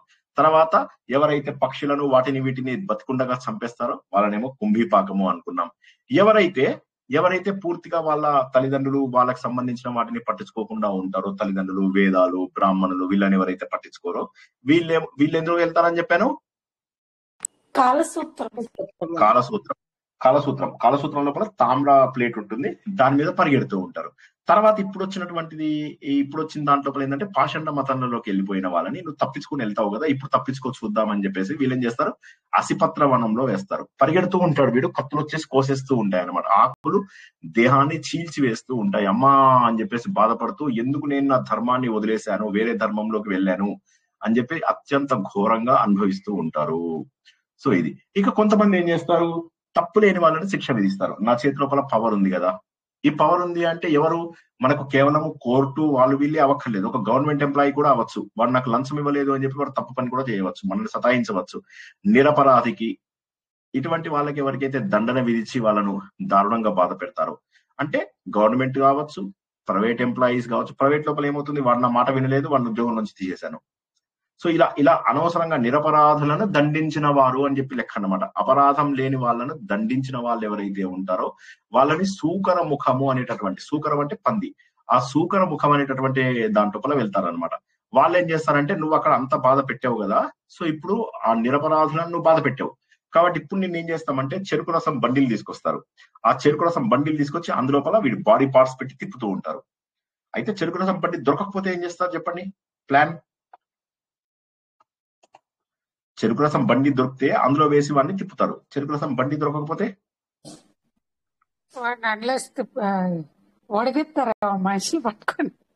వాళ్ళే తిప్పుతారు. వాళ్ళు యమభటులు కదా, వాళ్ళు చాలా స్ట్రాంగ్ ఉంటారు. వాళ్ళే తిప్పేస్తూ ఉంటారు, చాలా ఘోరంగా తిప్పుతూ ఉంటారు అన్నమాట. ఇక తర్వాత మన ఫేవరెట్, మనందరము గ్యారంటీగా వెళ్ళేటటువంటిది, దోమలు నల్లులు చంపే వాళ్ళు ఎక్కడికి వెళ్తారు. వీటికి సహజ ప్రవృత్తి రక్తం పీల్చడము, ఇవి భగవంతుడు నిర్ణయించినవి. కానీ వారికి కనీసం నేను ఇది తప్పు చేస్తున్నాను అని కూడా తెలియదు. అటువంటి వాటిని నువ్వు ఘోరంగా చంపుతున్నావు. కాబట్టి అటువంటి వాటిని నువ్వు గనక చంపినట్లయితే నువ్వు చాలా దారుణమైనటువంటి నరకానికి వెళ్తావు. అంధకూపము అని చెప్పి ఒక నరకానికి వెళ్తావు. ఈ అంధకూపం లోపల మనశ్శాంతి, నిద్ర ఏమీ ఉండదు. అన్ని రకాల పక్షులు, మృగాలు, సర్పాలు ఇవన్నీ వచ్చి కాటేస్తూ ఉంటాయన్నమాట. అంధకూపము ఏంటిది? అంధకూపము. ఎక్కువ మంది మనం దోమల్ని, నల్లుల్ని చంపేవాళ్ళు, బ్యాట్లతో కొట్టి చంపేవాళ్ళు, ఇలాంటి వాళ్ళు ఉంటారు కదా, వాళ్ళందరూ కూడా ఈ అంధకూపం అనేటటువంటి నరకం లోపల పడిపోతారు. దానికి తోడు ఏమవుతుంది? అంధకారంలో మునిగిపోతారు. జీవితం అంతా కూడా అంధకారంలో ఉంటూ ఉంటుంది అన్నమాట. ఇక ఇది కాకుండా ఇక వేరే వాళ్ళకి అన్నం పెట్టకుండా తనే భుజించేవాడు, వేరే వాళ్ళకి అన్నం పెట్టాడు. సో తర్వాత మనకు భగవంతుడు నిర్ణయించినటువంటి పంచమహాయజ్ఞాలు చేయని వాళ్ళు ఉంటారు. దేవయజ్ఞము, ఋషి యజ్ఞము, మనుష్య యజ్ఞం ఇటువంటివి చేయకుండా కేవలం తన కోసమే, తన అంటే బాగా స్వార్థపరులు అని చెప్పేసి వీడికి ఏం చేస్తారంటే క్రిమి భోజనము అని చెప్పేసి మనము ఎవరు మాట్లాడుతున్నారండి, క్రిమి భోజనం అని చెప్పేసి పెడతారు. ఆ క్రిమి భోజనం పెట్టినప్పుడు ఏమవుతుందంటే అందులోపల చాలా పెద్దగా అంటే అక్కడ పురుగులన్నీ ఉంటాయి. ఆ పురుగులన్నీ వచ్చి తింటూ ఉంటాయి. వీడు కూడా ఒక పురుగులాగా మారిపోయి తనకంటే చిన్న పురుగులను తింటూ ఉంటాడు. సో వీడికంటే పెద్ద పురుగులు వీడు బలహీనంగా ఉంటాడు కాబట్టి వీడిని తింటూ ఉంటాయి. ఈ విధంగా తన పాపాలంతా పోయేదాకా వేరే వాటితోటి రోజు కొరకబడుతూ ఉంటాడు అనమాట. మన పవన్ కళ్యాణ్ ఎట్లా అయితే అత్తారింటికి దారేదిలో కొరికేస్తాడు బ్రహ్మానందాన్ని, నేనేం చేయాలంటే చూడు ఏం చేస్తానని చెప్పి కొరుకుతాడు దాన్ని. అలా కొరికించుకుంటాడు అనమాట. బాగా దారుణంగా కూడా కొరికించుకుంటాడు. సో ఇవన్నీ ఒక ఎత్తు. ఇప్పుడు మరి బంగారము, రత్నాల లాంటి ఖరీదైన వస్తువులను దొంగతనం చేసి ఇంతకి దాని పేరు ఏంటండి? ఇందాక వచ్చినటువంటి దాని పేరు ఏంటి? క్రిమి భోజనం. క్రిమి భోజనము. క్రిమి భోజనము. అంధకూపం అంటే ఏంటండి? దోమల్ని, నల్లుల్ని, బల్లుల్ని చంపడం. అలా చెప్పిన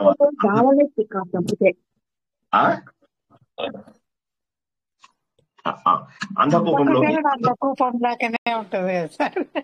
డెంగ్యూలు వస్తాయి, మలేరియాలు వస్తాయి అంటారు చంపకుంటే. అదే చంపకుంటే కాదు, వాటి నుంచి మనం దూరంగా ఉండాలంతే. కానీ చంపాలి అని ఎవరు చెప్పారు కదా. సరే, కాయిల్స్ అట్లా పెట్టుకుంటారు కదా. అదే కుంభీపాకం అంటే ఏంటి? బ్రతికిన జంతువుల్ని, పక్షుల్ని చంపి తినడం. తింటే ఏం చేస్తారు వాళ్ళని? రోజు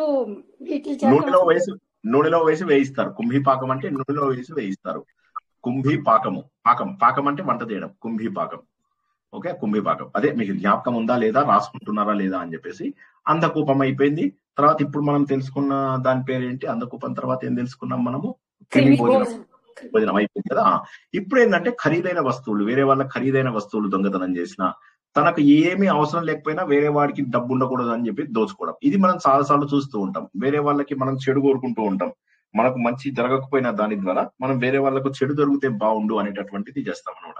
ఇటువంటి వాళ్ళని చాలా దారుణంగా సందంశనము అంటారు. సందంశనము లేదా సందంశనము అని చెప్పేసి వాళ్ళని ఏం చేస్తారంటే బాగా వేడిగా కాల్చినటువంటి ఇనుప గుండ్లు ఉంటాయి. వీడిలా నిలబడతాడు. నిలబడడానికి ఇక్కడి నుంచి ఒక ఇనుప గుండు వచ్చి ఇలా కొడుతుంది. కొట్టగానే మరి తప్పించుకుని ముందుకు వెళ్ళేసరికి అక్కడి నుంచి ఇంకో ఇనుప గుండు, అది వేడిగా ఉంటుంది. అంటే ఒకటేమో ఇనుప గుండు తగిలినందుకు బాధ, ఇంకోటి ఏంటంటే చాలా వేడిగా వచ్చి మనం తగులుతూ ఉంటుంది అనమాట. సో ఆ విధంగా సందంశనము అనే దాని లోపల చేస్తారు. సరే, వాళ్ళు ఏమంటారు, వాళ్ళకి ఎప్పుడైనా ఆ గుండటి బాల్స్ విడి మీదకి వదిలి బోరు కొడుతుంది. అప్పుడు ఏం చేస్తారంటే అన్నా జర వీడ ఊసోరాదే అంటారు. కూర్చోగానే అప్పుడు వాటి చర్మాన్ని ఒలుస్తారు అనమాట.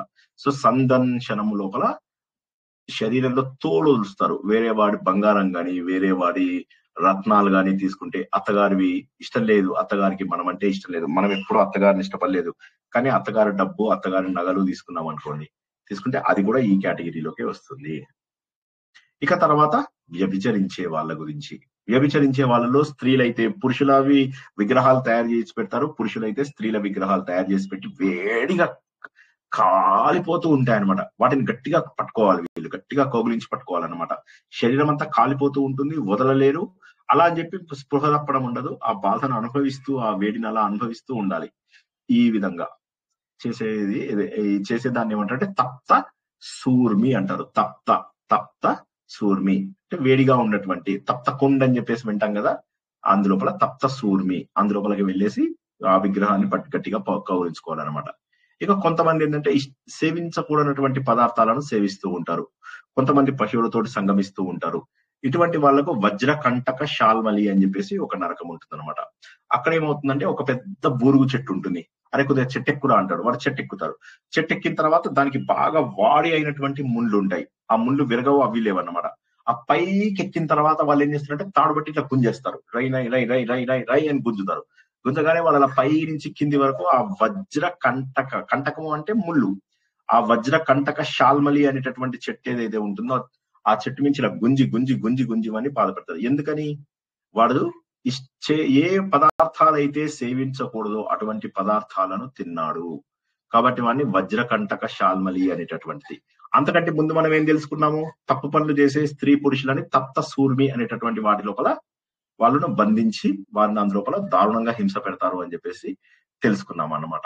ఈ విధంగా మనము పురుగులాగా ఉండి తినేటటువంటిది క్రిమి భోజనము అని చెప్పేసి తెలుసుకున్నాం. ఇవన్నీ కూడా మనము కొద్దిగా గుర్తుంచుకున్నట్లయితే, అదే విధంగా వేరే వాడి డబ్బు, వేరే వాడి నగలు, ఎస్పెషల్లీ రత్నాలు, బంగారము తీసుకున్న వాళ్ళు, అంటే ఇవన్నీ మనకు నిత్య జీవితంలో బాగా కామన్ గా జరిగేవి. అక్కడ సందర్శనము అని చెప్పేసి ఉంటుంది అనమాట అటువంటి వాళ్ళు. ఇంకా కొంతమంది మంచి మర్యాదగైన కుటుంబంలోనే పుడతారు. పుట్టిన తర్వాత కూడా వాళ్ళు ధర్మాన్ని పాటించరు. ధర్మాన్ని పాటించకుండా చెడు వ్యసనాలకు గురైన వాళ్ళని ఏం చేస్తారంటే వైతర్ని నది అని ఉంటుంది, అది కూడా ఒక నరకమే. ఆ వైతర్ని నరకం లోపల పడేస్తారన్నమాట. అంటే వీళ్ళు పుట్టడం మంచి దీంట్లోనే పుట్టారు, అంటే మంచి ఫ్యామిలీలో పుట్టి కూడా తల్లిదండ్రుల దగ్గర మంచి విలువలు నేర్చుకొని వాళ్ళు ఎవరైతే ఉంటారో అందులోపల ఆ చీము, రక్తము, మలము, మూత్రాలు, మజ్జ, రక్తము ఇవన్నీ ఉంటాయి. వాడిని అందులో వేసేస్తారు. వాడు బయటికి రావడానికి ఉండదు, ఈత కొట్టడానికి ఉండదు, బయటికి రావడానికి ఉండదు, మునిగిపోతూ ఉంటాడు, మళ్ళీ పైకి తేలుతూ ఉంటాడు. అసహ్యకరమైనటువంటి ఆ నది లోపల అటు ఇటు పరిగెడుతుంటే మధ్య లోపల జలచరాలు వచ్చి అటు ఇటు గుంజుకుంటూ ఆడుకుంటూ ఉంటాయి అనమాట. కొద్దిసేపు వాలీబాల్, కొద్దిసేపు ఫుట్బాల్ అవి ఆడుతూ ఉంటాయి. వాటితో ఆడించుకుంటూ ఉండాలి. అలాగా శరీరం శిథిలమైపోతూ ఉంటుంది. శరీరము అత్యంత బాధపడుతూ ఉంటుంది. ఎందుకు తప్పులు చేశాను జీవితం లోపల, అయ్యో మంచి జన్మ దొరికింది కానీ ఈ జన్మ నేను సరిగ్గా వాడుకోలేకపోయాను అని చెప్పేసి అంత దారుణంగా వాళ్ళు అది చేసినటువంటి ప్రతి తప్పుకు కూడా అత్యంత హీనంగా బాధపడుతూ ఉంటారన్నమాట. ఇక ఇది అయిపోయిన తర్వాత శుచి శుభ్రత, జస్ట్ శుచి శుభ్రత. అంటే కొంతమంది కేవలం శుచి శుభ్రత దగ్గర మాత్రమే వాళ్ళు చాలా ఇదిగా ఉంటారు, అంటే శుచి శుభ్రత అసలు పాటించరు. మొదటి దాంట్లో ఏంటంటే ధర్మము, మర్యాద, ఆచార వ్యవహారాలు పాటించరు వాళ్ళు. అందులో సబ్సెట్ లాంటిది, ఇది చిన్నది. ఇదేంటంటే శౌచము, ఆచారాలు, నియమాలు ఏవైతే ఉంటాయో వీటిని ఎక్కువగా పాటించరు అనమాట. సిగ్గు లేకుండా ప్రవర్తించేటటువంటి వాళ్ళు ఎవరైతే ఉంటారో సేమ్ సిమిలర్ ఇలాంటి ఇందాక ఉన్నటువంటి వైతర్ని నది, అంటే ఈ రెండు కూడా సిమిలర్ చూసుకోండి. ప్రతి రెండు కొద్దిగా సిమిలర్ గా ఉన్నవే వస్తున్నాయి మనకు. వీళ్ళని పూయోదము అని చెప్పేసి ఒకటి ఉంటుంది. ఆ పూయోదము అనేటటువంటి సముద్రం లోపల అసహ్యకరమైనటువంటి పదార్థాలని తినాల్సినటువంటి అవసరం వస్తుంది. ఇక్కడ కూడా చీము, మలమూత్రము ఇవన్నీ ఉంటాయన్నమాట. వాటన్నిటిని స్వీకరిస్తూ అందులోపల దారుణంగా వాళ్ళు తిరగాల్సి వస్తుంది అనమాట. వాళ్ళ పాపాలన్నీ పోయే వరకు కూడా. అంటే ఏంటి? శుచి శుభ్రత లేదు కదా, సరే తిను, నీ ఇష్టం వచ్చినట్టు పదార్థాలు తిని ఇంకా అని చెప్పేసి అత్యంత దారుణంగా ఇచ్చేస్తుంటారు. ఇక తర్వాత జంతువులను వేటాడుతూ ఉంటారు కొంతమంది. పూయోదము, పూయోదము.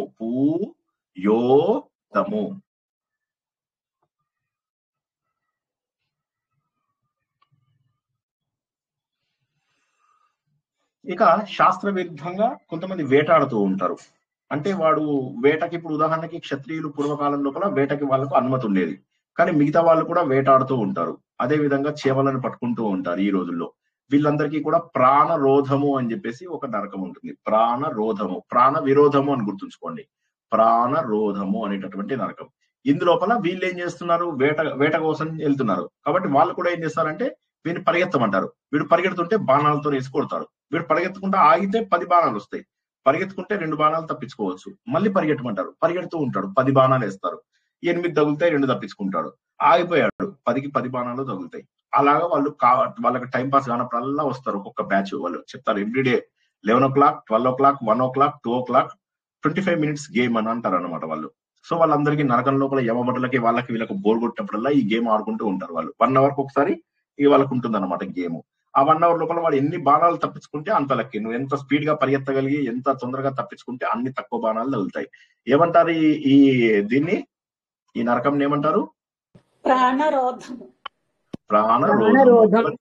ఎవరికి ఇస్తారు ఇలాంటిది?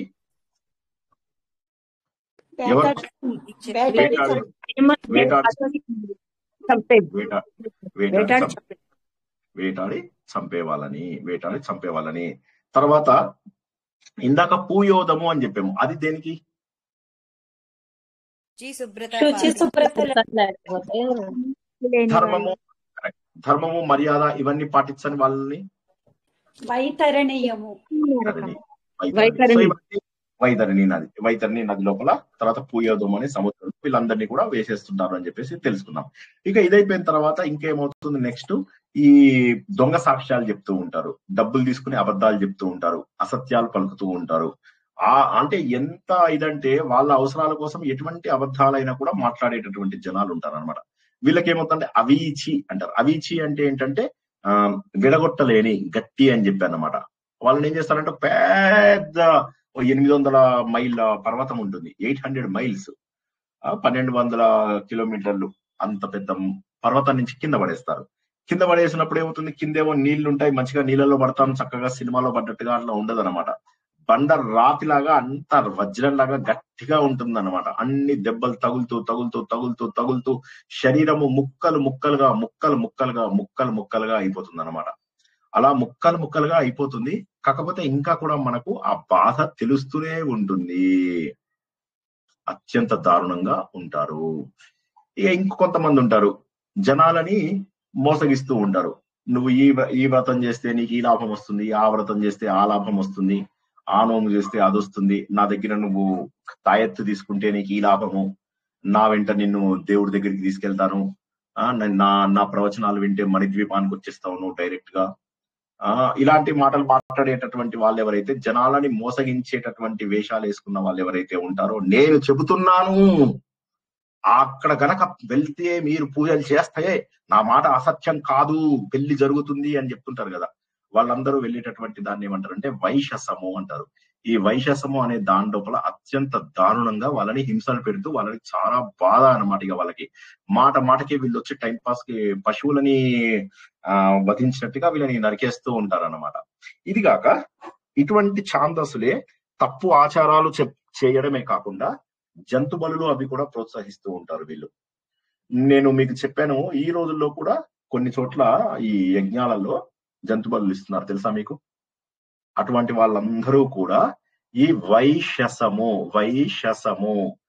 వైషసము అనేటటువంటి నరకంలోకి వెళ్తారు. వీటన్నిటి పేర్లు మనం గుర్తుంచుకోవాలి. ఇప్పుడు కాకపోతే తర్వాత అయినా. నాకు కూడా ఇప్పుడు 28 లోపల సుమారుగా 17-18 దాకా నోటికి వచ్చాయి, కానీ ఇంకా నాకు కూడా 10 దాకా రావు. కానీ నేను ఖచ్చితంగా వీటిని నోటికి పడతా. ఎందుకంటే చేస్తే తప్పే ఉందండి, అందులో నోములు పూజలు చేస్తే తప్పేముంది? అంటే మోసగిస్తూ అబద్ధం చెప్తూ అంటే నువ్వు ఇది చేస్తే నీకు ఇది వస్తుంది, అది చేస్తే అది వస్తుంది, నేను నీకు ఒక తాయెత్తు ఇస్తాను, నేను మీ అందరితోటి 1,00,000 కుంకుమ చేయిస్తాను. వాడు ఒకటి చెప్తాడనమాట స్టేజ్ మీద కూర్చుని.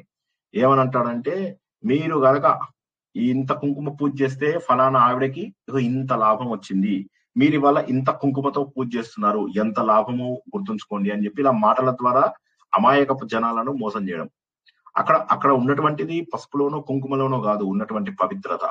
ఆ పవిత్రత దేని లోపల ఉంది అంటే మన మనస్సు లోపల పవిత్రత. ఆ మనసుకు ఉన్నటువంటి భావాన్ని ఒక వస్తువు రూపంలో చూపించడమే. ఉదాహరణకు అక్షింతలు ఉన్నాయి. అక్షింతలు అంటే ఏంటి? తెల్లగా ఉంటాయి. తెల్లగా ఉన్నాయి అంటే ఏమిటి? ఆ తెల్లగా ఉన్నటువంటి అవి మనస్సు యొక్క ప్రతిరూపాలు. వాటికి మాంగళ్య రంగుని అల్లుతారు, అంటే మంగళకరమైనటువంటి పసుపు లోపల పెడతారు. వాటిని పెడితే నువ్వు సరైనటువంటి శుభములు ఆశిస్తావు, మనస్సుతో వచ్చేటటువంటి దాన్ని శుభంగా ఆశిస్తావు అని ఒక లెక్క. అంతేగాని దానికి పసుపుతో చేసినందుకు లాభం కాదు. ఆ పసుపుతో చేసిన దాన్ని తెల్లటి అక్షింతలతోని నువ్వు మనసు నిండా దీవిస్తే లెక్క. ఇలా కొంతమంది ఏం చేస్తారు, అక్షింతలు తీసుకుని ఇలా నెత్తి మీద వేస్తారు, ఆశీర్వదించరు. సో కాబట్టి ఏమవుతుందంటే ఎక్కువ మంది అమాయకులే ఉంటారు. వీళ్ళది తప్పు కాదు, కానీ అమాయకులకు చెప్పకుండా చేయించే వాళ్ళు ఉంటారు కదా, ఈ తాయెత్తు కడితే నీకు ఈ లాభం వస్తుంది, అది చేస్తే అది లాభం వస్తుంది అని చెప్పి డబ్బులు కూడా తీసుకుంటూ ఉంటారు వాళ్ళు. ఇది కాకుండా నేను ఇందాక చెప్పినట్టుగా బలులు అవి కూడా ఎంకరేజ్ చేస్తూ ఉంటారు. నీకు ఇది కావాలి, నీ కొడుకు బతకాలి అంటే నువ్వు ఒక మేకను బలి ఇవ్వాలి అంటాడు వాడు. వైషసము అనేటటువంటిది అత్యంత దారుణము. ఈ రోజు మనకు తెలిసిన వాళ్ళలో 70 మంది ప్రవచనకర్తలు వెళ్ళిపోతారు ఇందులోకి గ్యారెంటీగా. ఇంకెవరికైనా ఏమైనా డౌట్లు ఉన్నాయా?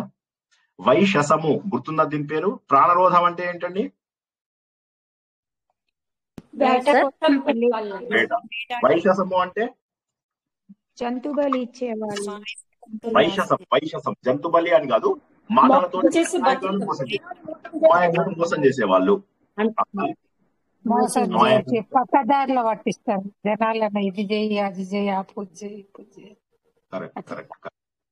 తర్వాత ఇంకోటి ఏంటంటే, ఇది మన ఆతతాయిలు అని చెప్పేసి మనము భగవద్గీత లోపల తెలుసుకున్నాం. వేరే వాళ్ళ ఇల్లు కాలబెట్టడము, వేరే వాళ్ళ విషము, వేరే వాళ్ళకు విషం ఇవ్వడము, ఇటువంటి వాళ్ళు ఎవరన్నా చేసినట్లయితే, ఎవరిదైనా అలాంటివి చేసినట్లయితే వాళ్ళకి సారమేయాధనము అని చెప్పేసి ఒక అత్యంత దారుణమైనటువంటి నరకంలో వేస్తారు. సారమేయాధనము.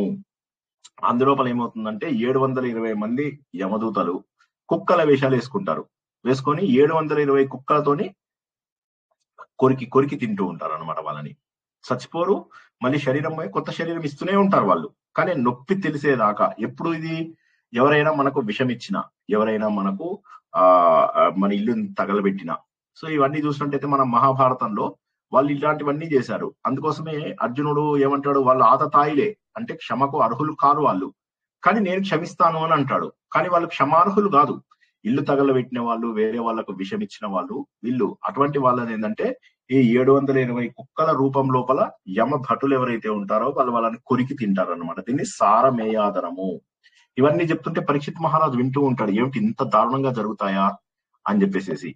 తర్వాత ఇందాక చెప్పినట్టుగా అసత్యంది చెప్పుకున్నాం కదా. అసత్యంది ఏమని చెప్పుకున్నాం మనం? అవీచి ఏమన్నాము? అవీచి అంటే ముక్కలు కానటువంటిది.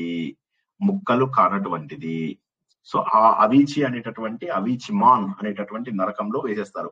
పై నుంచి కిందికి తోసేస్తారు అనమాట. శరీరం అంతా ఇదవుతుంది. ఇక నెక్స్ట్, ఎవరైనా వ్రతం లోపల గాని దీక్షల లోపల గాని ఉన్నారు, అది వాళ్ళు ఇక్కడ బ్రాహ్మణ అని ఇచ్చారు పుస్తకంలో. కాకపోతే బ్రాహ్మణ అని పెట్టుకునే బదులుగా వ్రతం చేసే వాళ్ళు ఎవరైనా అని చెప్పేసి పెట్టుకోవచ్చు. వ్రతాలు, నోములు, వ్రత దీక్షలు ఎవరైనా ఉన్నటువంటి వాళ్ళు ఎవరైనా ఉంటారు కదా. ఆ సమయంలో ప్రమాదకరంగా అనుకోకుండా గాని, అంటే అది కావాలని కాదు, అనుకోకుండా కూడా మద్యపానం చేసిన, ఇటువంటివి ఏమన్నా చేసినప్పటికీ, సోమపానం చేసిన, మద్యపానం ఇలాంటివి ఏమన్నా తిన్నట్లయితే వాళ్ళకి అయహపానము అని చెప్పేటటువంటి ఒక నరకంకి తీసుకెళ్లి ఆ నరకం లోపల ఏం చేస్తారు? అయహపానము. అయహ అంటే కరిగించినటువంటి ఐరన్. అయహ అంటే ఐరన్. ఆ అయహ పానము అంటే ఏం చేస్తారంటే వాళ్ళని ఇలా పడుకోబెట్టి నోరు తెరు అంటారు. నోరు తెరవగానే ఇక్కడేమో కాలు పెడతారు. వాళ్ళు కాలు పెట్టి ఇలా తొక్కుతూ ఉంటారు. తొక్కి పైనుంచి ఐరన్ లోపల పోస్తారు అన్నమాట. సో కాబట్టి అలా అంత దారుణంగా కూడా లోపలికి పోస్తూ ఉంటారు. ఇక కొంతమంది ఉంటారు. అయితే ఇందులోపల నేను ఇంకొకటి మర్చిపోయాను. అందులోపల ఏంటంటే ఇందాక చూడలేదు కాబట్టి ఒకసారి చూసి చెప్తాను. అదేంటంటే ఎవరైనా కూడా కామాన్ని చాలా అత్యంత చెడు పద్ధతులలో వాడించిన వాడిని, అటువంటి పాపాత్మలు ఎవరైతే ఉంటారో వాళ్ళకి లాలాభక్షము అని చెప్పేసి వాడితోని తాగించనివన్నీ కూడా అత్యంత దారుణంగా తాగించి హింస పెడుతూ ఉంటారు అనమాట. దాన్ని లాలాభక్షము అని చెప్పేసి అంటారు. దీంతో మొదటి 21 అయిపోయాయి. ఇంకా ఇప్పుడు చిన్నవి 7 ఉన్నాయి అన్నమాట. ఈ 7 చిన్నవి పేరుకే చిన్నవి, కానీ శిక్షలు పెద్దవే. ఎందుకోసం అంటే ఈ ముందున్న 21లో మనకు అన్ని దారుణంగా అనిపించాయి. నేరాలు కూడా కొద్దిగా పెద్దగా అనిపించాయి. ఈ తర్వాత నేరాలు మరీ అంత ఎక్కువ అనిపించవు. ఎవడైనా కూడా తనను తాను చాలా గొప్పగా ఫీల్ అవుతూ అవతల వాళ్ళని గుర్తించడము, వేరే వాడు నాకంటే గొప్ప అంటే నేను వాడిని ఒప్పుకోను అన్నమాట. అలా గొప్పగా ఉండని వాడిని, తనకంటే పైన ఉన్న వ్యక్తిని గౌరవించకుండా ఉండడం, ఇటువంటి వాళ్ళని ఏం చేస్తారంటే శారకర్దమము అంటారు. ఇలాంటి వాళ్ళని ఏం చేస్తారంటే ఉల్టాగా తిప్పేసేసి అలా పైనుంచి కిందికి పడేస్తారు అనమాట. వారికి ఏం లేదు, ఇక అంతే, పైనుంచి కిందికి పడేయడమే, ఉల్టా తిప్పి పడేయడం. సో మిగతా శిక్షల కంటే కొద్దిగా ఇది బెటర్ గా ఉందేమో. తర్వాత ఇంకో కొంతమంది ఏం చేస్తారంటే క్షుద్ర విద్యల ద్వారా, క్షుద్ర శక్తుల ద్వారా, ఇప్పుడు కొన్ని ఆలయాల లోపల బలులు అవి ఇస్తుంటారు కదా.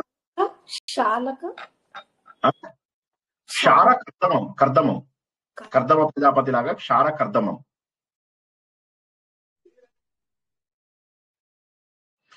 కొంతమంది ఏం చేస్తారు, క్షుద్ర శక్తులని పట్టుకుంటారు అనమాట. ఆ క్షుద్ర శక్తులను పట్టుకుని భైరవులు, రాక్షసులు వీళ్ళందరినీ సేవిస్తూ తొందరగా మాకు శక్తులు కావాలి అని చెప్పేసి క్షుద్ర పూజలు అవి ఇవి చేస్తూ ఉంటారు అనమాట.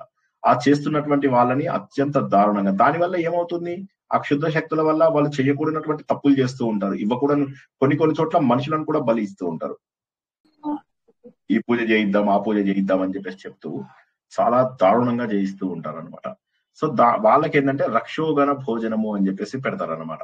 పెట్టి వీళ్ళ ద్వారా ఎవరెవరైతే అనుభవింపబడ్డారో ఎవరైతే కష్టాలు అనుభవించారో, క్షుద్ర విద్యలు చేయడం ద్వారా ఎవరెవరైతే అనుభవించారో. సార్ ఇలా చేసే వాళ్ళు ఉంటారు. ఒరిస్సా లోపల చాలా మంది ఉన్నారు.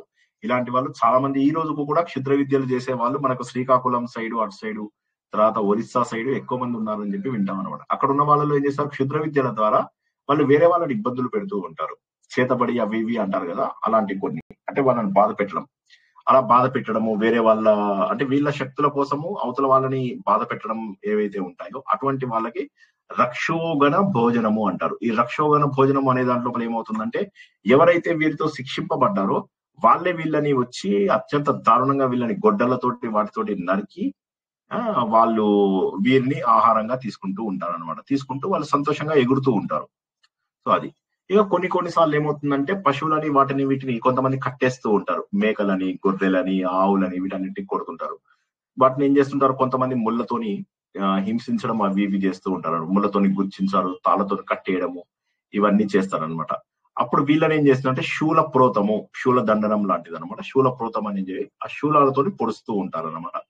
సో అలా శూలాలతో పొడుస్తూ ఉంటారు.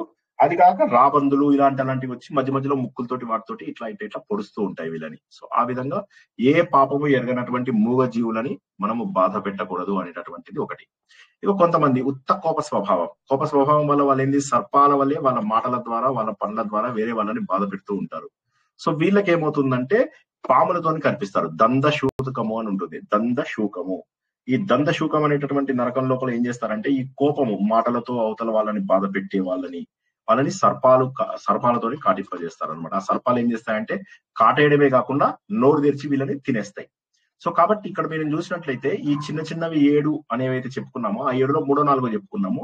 వీటి లోపల కూడా ఏంటంటే పనిష్మెంట్స్ చిన్నగానే అనిపిస్తున్నాయి, కానీ అనుభవిస్తే పెద్దగా అనిపిస్తాయి. అది ఇవేమీ ఇప్పుడు మాటలతో బాధ పెట్టడము అంటే కూడా కోప స్వభావాలైనటువంటి వాళ్ళకి ఉంది అంటే, వారికి అంటే కోపం చూపించినా కూడా తప్పు. దీని ద్వారా మన కోపాన్ని భరించే వారిపైన చూపించినప్పుడు, వాళ్ళు భరిస్తున్నారు కదా అని చెప్పేసి మనం కోపం కనుక చూపించినప్పుడు వాళ్ళు అత్యంత దారుణంగా ఈ దందశూకం అనేటటువంటి నరకం లోపల ఉంటారు. కొంతమంది ఏంటంటే కొంతమందిని బందీ చేస్తూ ఉంటారు.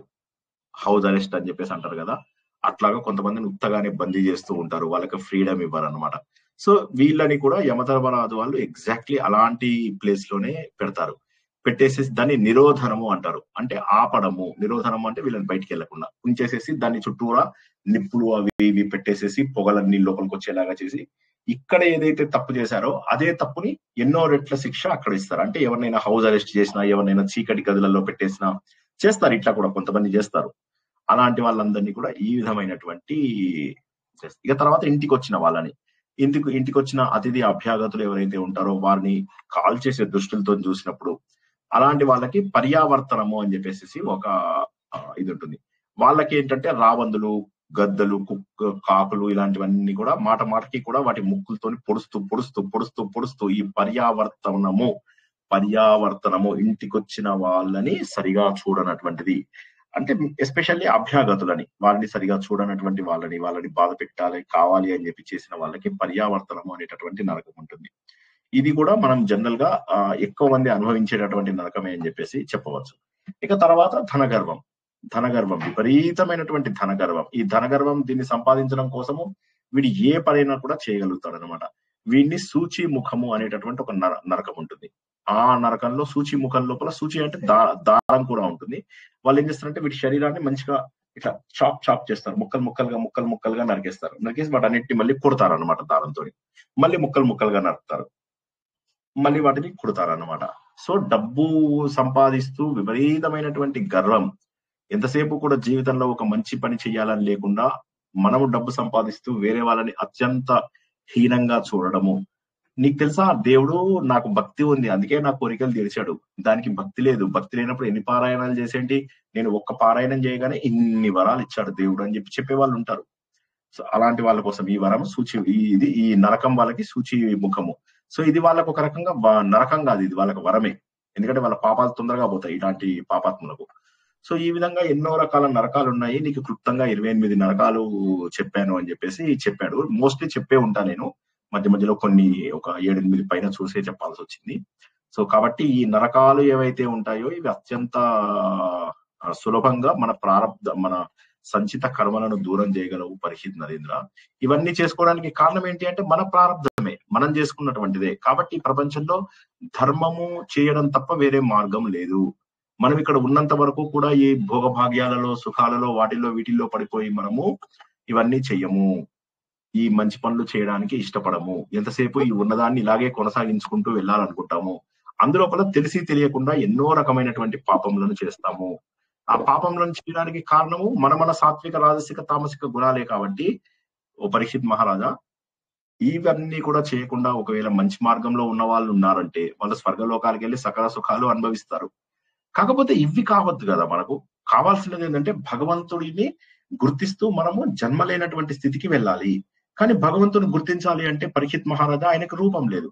కాబట్టి ముందుగా స్థూల రూపంతో భగవంతుడిని పూజించు. స్థూల రూపంతో భగవంతుడిని పూజిస్తూ ఆ భగవంతుడు సూక్ష్మ రూపంలో ప్రపంచం అంతా కూడా వ్యాపించి ఉన్నాడు అనేటటువంటి భావనలో గనక నువ్వు ఎప్పుడైతే వస్తావో అప్పుడు ఇక జన్మనెత్తవలసిన అవసరము ఉండదు. ఈ పాపములను, నరకములను అనుభవించేటటువంటి అవసరం ఉండదు. కాబట్టి ఓ పరీక్షిత్ మహారాజా గుర్తుంచుకో, ఈ నరకముల యొక్క వివరములు విన్నవారు గాని, చెప్పిన వారు గాని, వీటన్నింటినీ మనస్ఫూర్తిగా అర్థం చేసుకున్నటువంటి వారు గాని వారు సకల శుభాలని కలిగి ఉంటారు.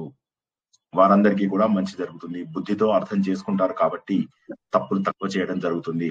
భగవంతుడిని స్థూల రూపంతో చూస్తూ వారంతా కూడా సూక్ష్మ రూపంలో ఉన్న భగవంతుడిని గుర్తించే స్థాయికి ఎదుగుతారు. కాబట్టి అటువంటి దారిలో వీళ్ళందరూ వెళ్ళాలి అనగానే పరీక్షిత్ మహారాజు కళ్ళలోంచి నీళ్ళు వచ్చేస్తూ ఉంటాయి. చాలా ఆనందంగా చూస్తున్నాడు, తన్మయత్వంతో చూస్తాడు. నిజమే, ఎన్ని విషయాలు తెలుసుకున్నాను నేను. వంశాల స్టోరీలు తెలుసుకుంటూ ప్రియవ్రతుడు వంశం లోపల ప్రారంభమైనటువంటి ఇవన్నీ కూడా తెలుసుకున్నాను అని చెప్పేసి ఈ క్లిష్టమైనటువంటి భూగోళ వివరాలు, తర్వాత నరకాల గురించి ఆయన పరీక్షిత్ మహారాజు తెలుసుకున్నాడు. ఆత్మ సుఖము వీడి నీ ఆట కొరకు పాత్ర పోషణ చేసేది సూత్రధారి, విశ్రమించదని పాదమాశ్రయించి పరమ కరుణాంతరంగా శ్రీ పాండురంగ. జై శ్రీకృష్ణ. ఈ విధంగా కష్టమైనటువంటి 2 చాప్టర్స్ ఇంపార్టెంట్ అయిపోయాయి. అయితే ఈ నరకంలో అనేటటువంటి చాప్టర్ నారాయణ భట్టాత్రి తన దీంట్లో రాయలేదు.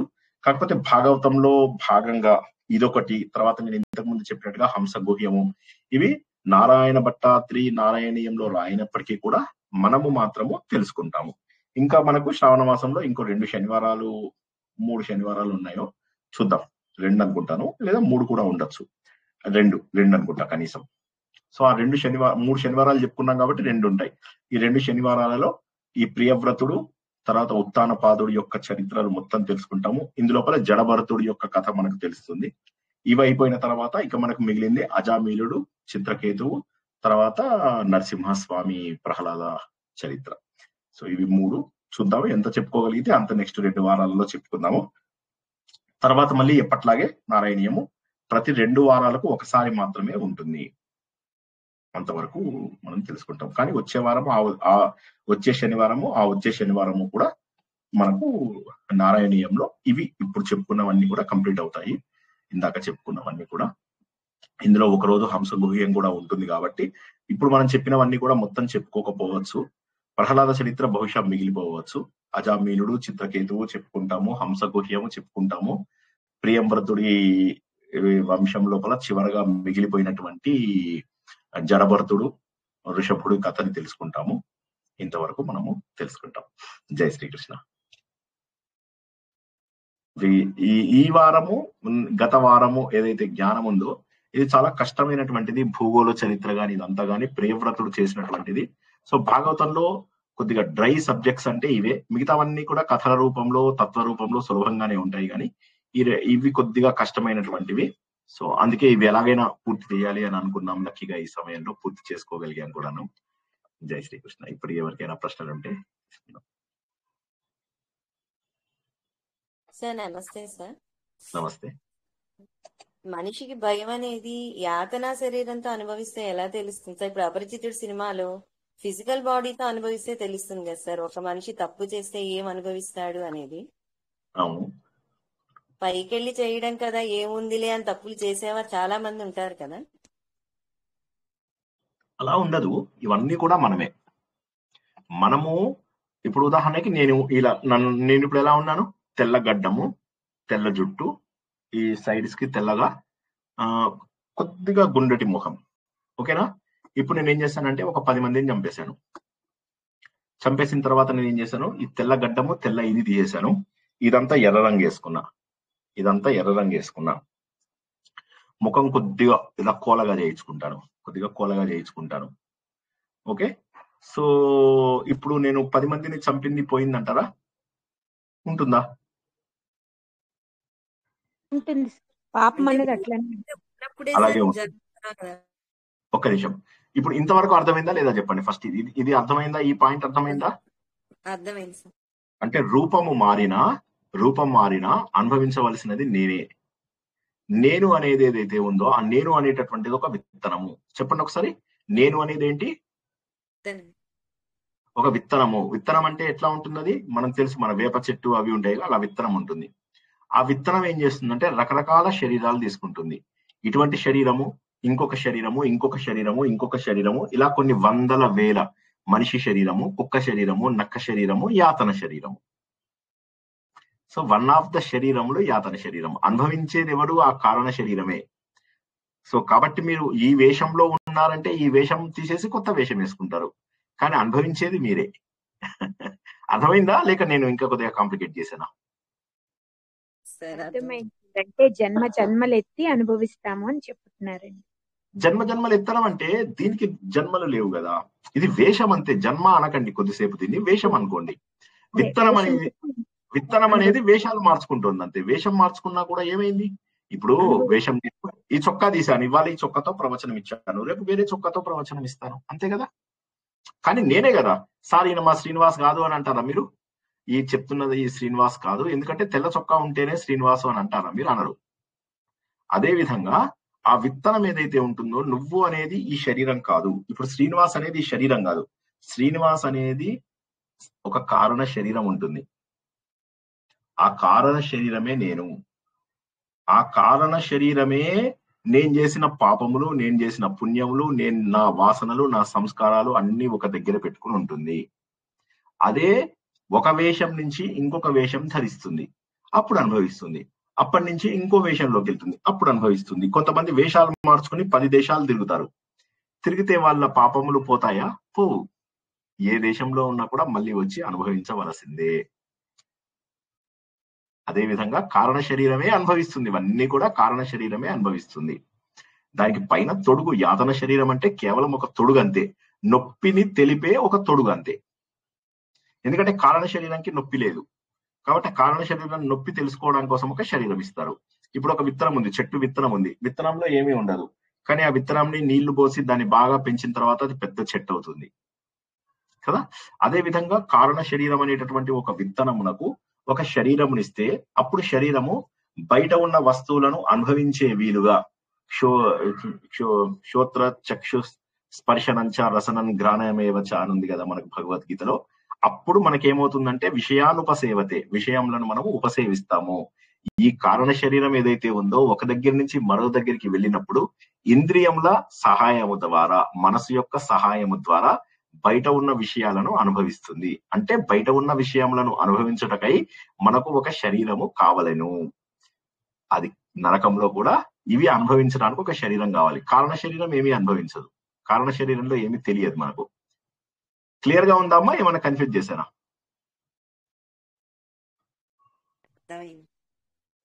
లేదు, అర్థం కాకపోతే మళ్ళీ చెప్తాను, ఏం పర్వాలా. ఇదే శరీరం కావాలని ఎందుకు? ఈ శరీరం అనేటటువంటిది ఒక చిన్న చొక్కా అంతే, షర్ట్. ఇది ఈ శరీరాన్ని ఒక షర్ట్ గా ఊహించుకోండి. షర్ట్ తీసేసిన ఆ లోపల చేసిన వ్యక్తి అతనే. కాబట్టి నేను ఇవాళ ఈ శరీరంలో ఉన్నా, రేపు ఈ శరీరంలో ఉంటానని గ్యారంటీ లేదు కదా. రేపు కుక్కలా ఉండొచ్చు, రేపు నక్కలా ఉండొచ్చు, ఇంకో రకంగా ఉండొచ్చు. కాబట్టి ఏ దీంట్లో అయినా ఉండొచ్చు. ఉదాహరణకి అంబ ఉన్నది. అంబ భీష్ముడి మీద ప్రతీకారం తీర్చుకోవడం కోసం అని చెప్పి శిఖండిగా ఇంకొక జన్మ ఎత్తి మరీ తీర్చుకుంది కదా. సో ఆత్మ కాదు, ఆ కారణ శరీరం ఒక్కటే. శరీరం మారిందంతే. పైన ఉన్న బాహ్య శరీరం, స్థూల శరీరం మారిందంతే, కానీ కారణ శరీరం ఒక్కటే.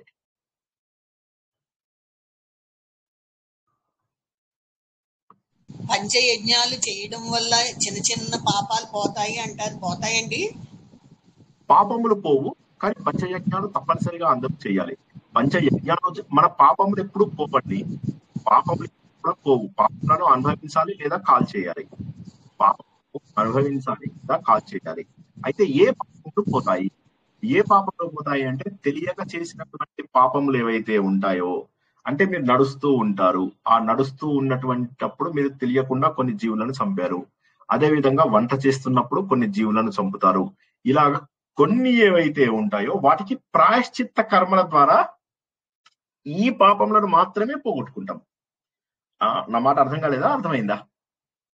అర్థమైందండి. అర్థమైందండి. ఏ ప్రాయశ్చిత్త కర్మలు చేస్తే పోతాయి? ప్రాయశ్చిత్తం వల్ల పోతాయి కర్మలు, ప్రాయశ్చిత్త కర్మల వల్ల పాపములు పోతాయి. కానీ ఆ ప్రాయశ్చిత్త కర్మ దేనికి ఏది అని చెప్పి తెలుసుకుని చేస్తేనే. ఇప్పుడు పంచశూలాలు ఉన్నాయి, పంచశూలాలలో మనకి ఏం చేస్తాము, వాటికి పాపములు ఎలా పోగొట్టుకుంటాం మనము? ఒక్క నిమిషం ఫ్యాన్ వేసుకుంటాం. పాపములు ఎలా పోతాయి మనకు పంచశూలాలలో?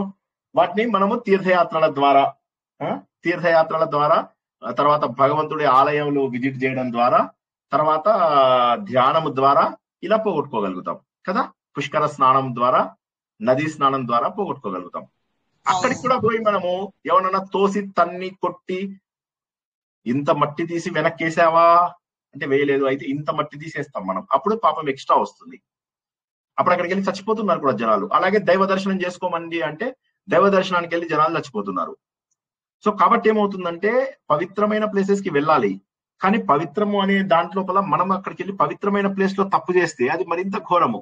ఇప్పుడు మీరు తిరుపతి లాంటి పవిత్రమైన ప్లేస్ కి వెళ్ళి అక్కడ తప్పులు చేస్తే అది ఎక్కువ పాపాన్ని ఇస్తుంది, పుణ్యం కంటే ఎక్కువ పాపం ఇస్తుంది. పుణ్యం వస్తుంది, 50 రూపాయల పుణ్యం వస్తుంది, 1000 రూపాయల పాపం చేసుకుని మనం బయటికి వస్తాం. ఇది నేను ఇంతకు ముందు ఒకసారి చెప్పాను కూడా, లెక్క ప్రకారం ఎంత లెక్కలు కూడా క్యాల్కులేట్ చేసి చెప్పాను.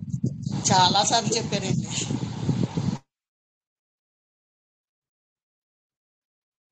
కాబట్టి ప్రాయశ్చిత్త కర్మల ద్వారా పాపం పోగొట్టుకోవచ్చు, దట్ ఈస్ కరెక్ట్. కానీ అన్ని పాపములు పోగొట్టుకోలేము, కొన్ని పాపములను పోగొట్టుకోగలము. వాటిని ప్రాయశ్చిత్త కర్మలు అంటారు. పంచమహాయజ్ఞాలు అంటే అందరికీ తెలిసినవే, ఎవరికైనా తెలియని వాళ్ళు ఉంటే అడగండి, వాళ్ళకే చెప్తాను.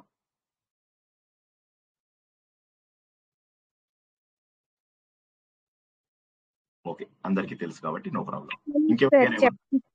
చెప్పండి సార్, తెలియదండి.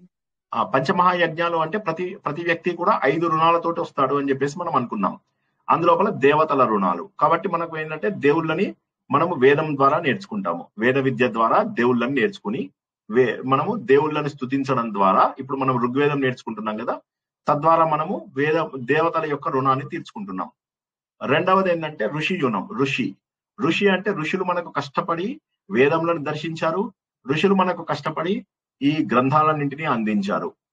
వారు ఇచ్చినటువంటి గ్రంథాలను పఠనం చేయడం ద్వారా, వారు ఇచ్చినటువంటి వస్తువులని మనము స్వాధ్యాయం చేయడం ద్వారా ఋషి యొక్క రుణంని మనము తీర్చుకుంటాము. దాన్ని ఋషి యజ్ఞము అంటారు.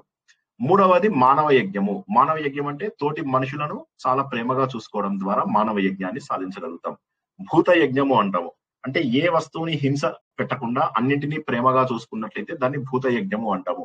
తర్వాత పితృయజ్ఞము అంటారు. తల్లిదండ్రులని మనము బతుకున్న రోజుల్లో ప్రేమగా చూసుకోవడము, చనిపోయిన తర్వాత వారికి సరైనటువంటి కర్మకాండలు చేయించడాన్ని పితృయజ్ఞము అని చెప్పేసి అంటారు. వీటిని పంచయజ్ఞములు. తప్పనిసరిగా ప్రతి వ్యక్తి ఈ 5 భూతం అంటే ఇవి మన జంతువులు, పక్షులు, అన్ని లివింగ్ బీయింగ్స్ ఏవైతే ఉంటాయో వాటన్నిటిపైన కరుణ చూపించడం, వాటన్నిటిపైన హింస చేయకుండా ఉండడమే భూత యజ్ఞం. అది అంటే మాంసాహారాన్ని తగ్గించడం. ఎందుకంటే మనకు వేదములలో మాంసాహారం లేదు, కేవలం పురాణాలలో మాంసాహారం వచ్చింది. పురాణాలలో చాలా కథలలో మాంసాహారం జనాలు తింటున్నారు అని కూడా మనకు తెలుసు. కాబట్టి సరే, తినేవాళ్ళు తినండి. జై శ్రీకృష్ణ.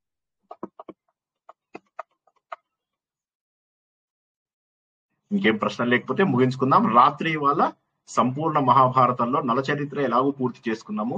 తర్వాత ఏమైంది, వీళ్ళు యాత్రలకు వెళ్తున్నప్పుడు ఎటువంటి సంఘటనలు జరిగాయి, అర్జునుడు మరి వచ్చి కలిశాడా లేదా వీళ్ళని, అర్జునుడు ఇంకా స్వర్గలోకంలోనే ఉన్నాడా, వెనక్కొచ్చి కలిశాడా, వెనక్కొచ్చి కలిస్తే ఆయన వివరాలు ఏం చెప్పాడు, ఈ మధ్య లోపల ఇక్కడ జరిగినటువంటి మార్పులు ఏంటి, మన ధర్మరాజు వీళ్ళందరినీ తీసుకుని ఎక్కడికన్నా వెళ్ళాడా తీర్థయాత్రలకి, అవి ఆ రోమశుడు ఎవరైతే ఉన్నారో ఆయన ఇంద్రలోకంలో ఆయన చెప్తాడు, నేను పంపిస్తానులే మీ అన్నయ్య గారికి కబురు పంపిస్తాను అని. ఆయన వచ్చి ధర్మరాజుకు చెప్పడం జరుగుతుంది, మీ తమ్ముడు బాగున్నాడు, కొన్నాళ్ళు అయ్యాక వస్తాడు, ఇప్పుడు ఎంజాయ్ చేస్తున్నాడు అని చెప్తే సరే అంటాడు. ఈయన మీన్ టైం నిన్ను యాత్రలకు వెళ్ళమన్నారు అనగానే అప్పుడు యాత్రలకు బయలుదేరుతారు. ఆ యాత్రలకు వెళ్తూ ఉంటే దాని లోపల ధర్మరాజు అడిగినటువంటి అనేక సందేహాలకు వీళ్ళ పురోహితులు అందరూ చెబుతున్నటువంటి అద్భుతమైనటువంటి జవాబులు, పూర్తి స్థాయి ధర్మ కావ్యము అయినటువంటి సంపూర్ణ మహాభారతము 5వ వేదం, దాని గురించి ఈరోజు రాత్రి మరిన్ని వివరాలను తెలుసుకుందాం. ఇంకెవరికి ఏం ప్రశ్నలు లేకపోతే 30 seconds లో ముగించుకుందాం. ప్రశ్నలు ఉంటే ఈ 30 క్షణాలలో అడగండి.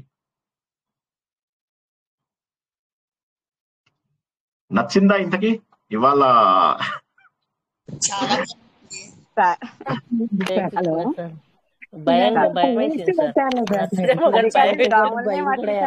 ప్రాయశ్చిత్తం ఏం చేసుకోవచ్చండి మరి? ఇవన్నీ కూడా మనం తప్పు చేయకుండా ఉండాలి అంతే. ఇవి తప్పులు చేసేస్తాం కదండి, ఆల్రెడీ చేసేస్తాం కదా, మరి ఏం చేయాలంటే దానికి ఏమీ లేదంటారు ఇంకా. అంటే ప్రాయశ్చిత్తము అంటే పశ్చాత్తాపాన్ని మించిన ప్రాయశ్చిత్తం లేదు. కాబట్టి పశ్చాత్తాప పడడం అనేటటువంటిది ముఖ్యము.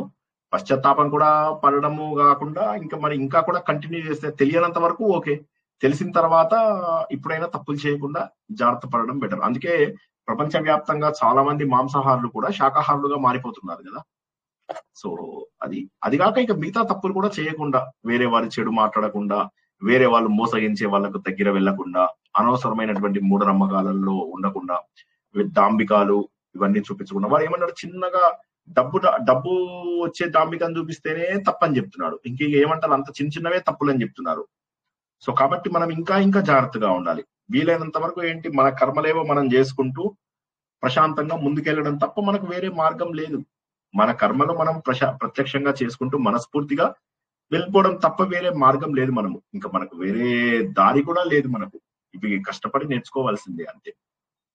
10 మందిలో ఏదో తప్పులు చేస్తూనే ఉంటారు, వాళ్ళ మీద వీళ్ళ మీద చెప్పుకుంటూనే ఉంటారు. 10 మందిలో వెళ్లకుండా ఉండడమే బెటర్ ఏమో.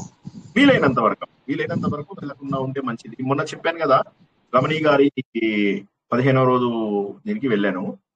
వెళ్తే అక్కడ అసలు కింద చూస్తే అందరూ ఏమీ జరిగినట్టుగా కబుర్లు చెప్పుకుని మాట్లాడుతూనే ఉన్నారు. పాపం ఆయన కుటుంబం వాళ్ళు తప్ప మిగతా వాళ్ళందరూ అంతే కింద కూర్చున్నారు. ఎప్పుడెప్పుడు అన్నం పెడతారా వెళ్దాం అన్నట్టుగానే ఉన్నారు. కొంతమంది చక్కటి మేకప్ సామాగ్రి కూడా తీసుకున్నారు. ఏమంటాం ఇంకా, ఎవరిని తప్పుపట్టలేం. ఎవరికి మనం ఇంపార్టెంట్ కాదనే విషయం గుర్తించినప్పుడు మాత్రమే మార్పు వస్తుంది. నేను ఎవరికి ఇంపార్టెంట్, నేను నాకే ఇంపార్టెంట్. ఈ ప్రపంచంలో నేను ఎవరికి ఇంపార్టెంట్ కాదు. అన్ని బంధాలు కూడా ఏదో ఒక కారణంతో ఏర్పడినవే. డబ్బు లేనిదే ప్రపంచంలో బంధములు లేవు. ప్రపంచంలోని బంధములన్నీ కూడా కేవలము డబ్బు, హోదా, మనం ఇచ్చే వాటిపైన మాత్రమే ఆధారపడి ఉన్నాయి. మరి తల్లిదండ్రులకు పిల్లల మీద ఉన్న ప్రేమ, అది కూడా స్వార్థమే. వారి ప్రేమకు ప్రతిరూపంగా చూసుకుంటున్నారు, అంతేగాని వాళ్ళకు ప్రేమ ఎక్కడి నుంచి వచ్చింది? అది భగవంతుడు ఇచ్చినటువంటిది. వాళ్ళు కావాలనే మనం ప్రేమిస్తున్నారా? ఇది నా పిల్లల్ని ప్రేమిస్తే మంచిది అని చెప్పి ప్రేమిస్తున్నారా? లేదు. సో అది కూడా స్వార్థమే. కాబట్టి ప్రపంచంలో స్వార్థపూరితము కానటువంటి ప్రేమ లేదు. కానీ స్వార్థని దాటిన మరుక్షణము ప్రపంచాన్ని మనం అద్భుతంగా ప్రేమించగలుగుతాం. అది అనుభవపూర్వకంగా తెలుసుకున్న వాళ్ళకైతే చెప్పగలను, కానీ ఇలా చెప్పడం కష్టం. ఒకసారి గనక మనం స్వార్థాన్ని తీసివేయగలిగితే లోపల నుంచి ఎంత ఆనందంగా ఉంటామో, అద్వితీయమైనటువంటి ఆనందంలో మనం మునిగిపోతూ ఉంటాము. అది నిజం, అది నమ్మండి. జై శ్రీకృష్ణ.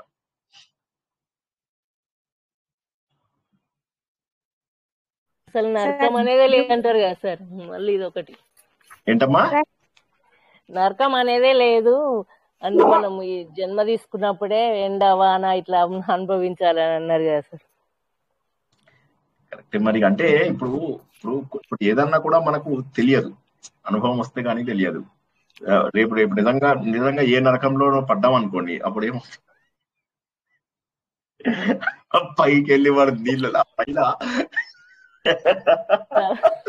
1200 కిలోమీటర్ల కొండ మీద నుంచి పైనుంచి కిందికి వేస్తే శరీరం ముక్కలు అయిపోతే ఎందుకు వచ్చిన గోల చెప్పండి. నూనెలా వేయిస్తే ఎంత కష్టం చెప్పండి. అది కూడా ఒకసారి ఆలోచించండి.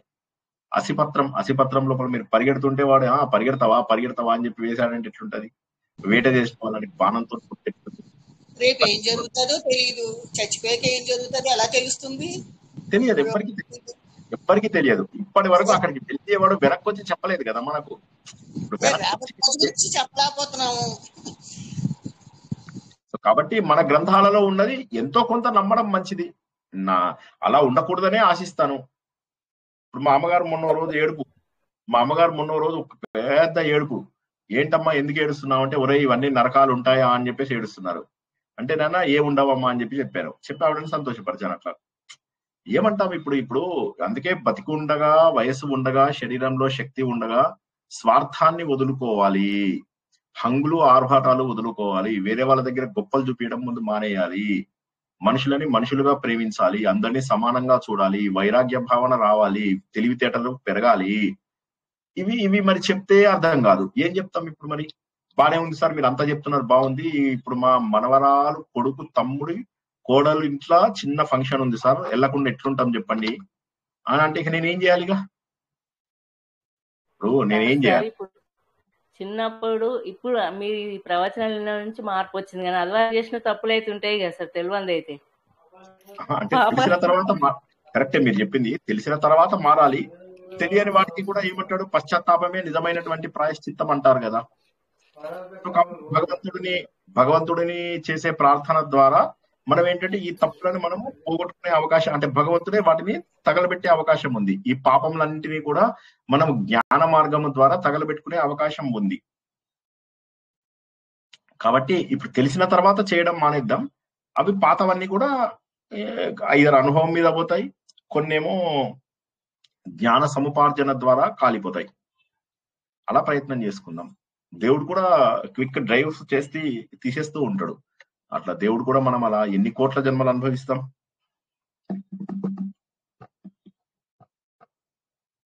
ఎందుకంటే ఇది శుకబ్రహ్మ చెప్పాడు కదా, వేదవ్యాసుడు కూడా కాదు, వేదవ్యాసుడు వల్ల కొడుకు ఎవరైతే జ్ఞానమూర్తి ఉన్నాడో, ఒక జ్ఞానమూర్తి చెప్పిన. అందుకే మిగతా పురాణాలకి భాగవతంకి ఏంటి చెప్పండి డిఫరెన్స్? ఎందుకు భాగవతం నేను ఇప్పటికి 3 సార్లు 4 సార్లు మనం తెలుసుకుంటూనే ఉన్నాం. భాగవతం ఇంకా ఎన్ని విషయాలు, నిజం చెప్పాలంటే తెలుసా, ఎన్ని విషయాలు కట్ చేసి చెప్తున్నానో మీకు తెలియదు. వ్యాస భాగవతంలో నుంచి ఎన్ని కట్ చేస్తున్నానో. మన దశకాలకు సంబంధించినవే చెప్తున్నా. అఫ్ కోర్స్ లేనివి కొన్ని చెప్తున్నాను కానీ, బట్ దశకాలకు సంబంధించినవి తప్పకుండా చెప్పి తీరుతున్నా. ఏం చేయాలి మరి? ఎంత కట్ చేసినా ఇన్ని రోజులు పడుతుంది. ఏం చేయాలి? ఒక వారంలో 1-2 దశకాలకు మించి దాటలేకపోతున్నాం. నేను స్లోగా చెప్తున్నానని మీరంతా బాధపడుతున్నారు. సార్ ఇట్లా అయితే ఎప్పటికి అవ్వాలా సార్? మీరు 100 దశకాలను 200 వారాలు చేసేటట్టున్నారని మీరు టెన్షన్ పడుతున్నారు. అంతేనా?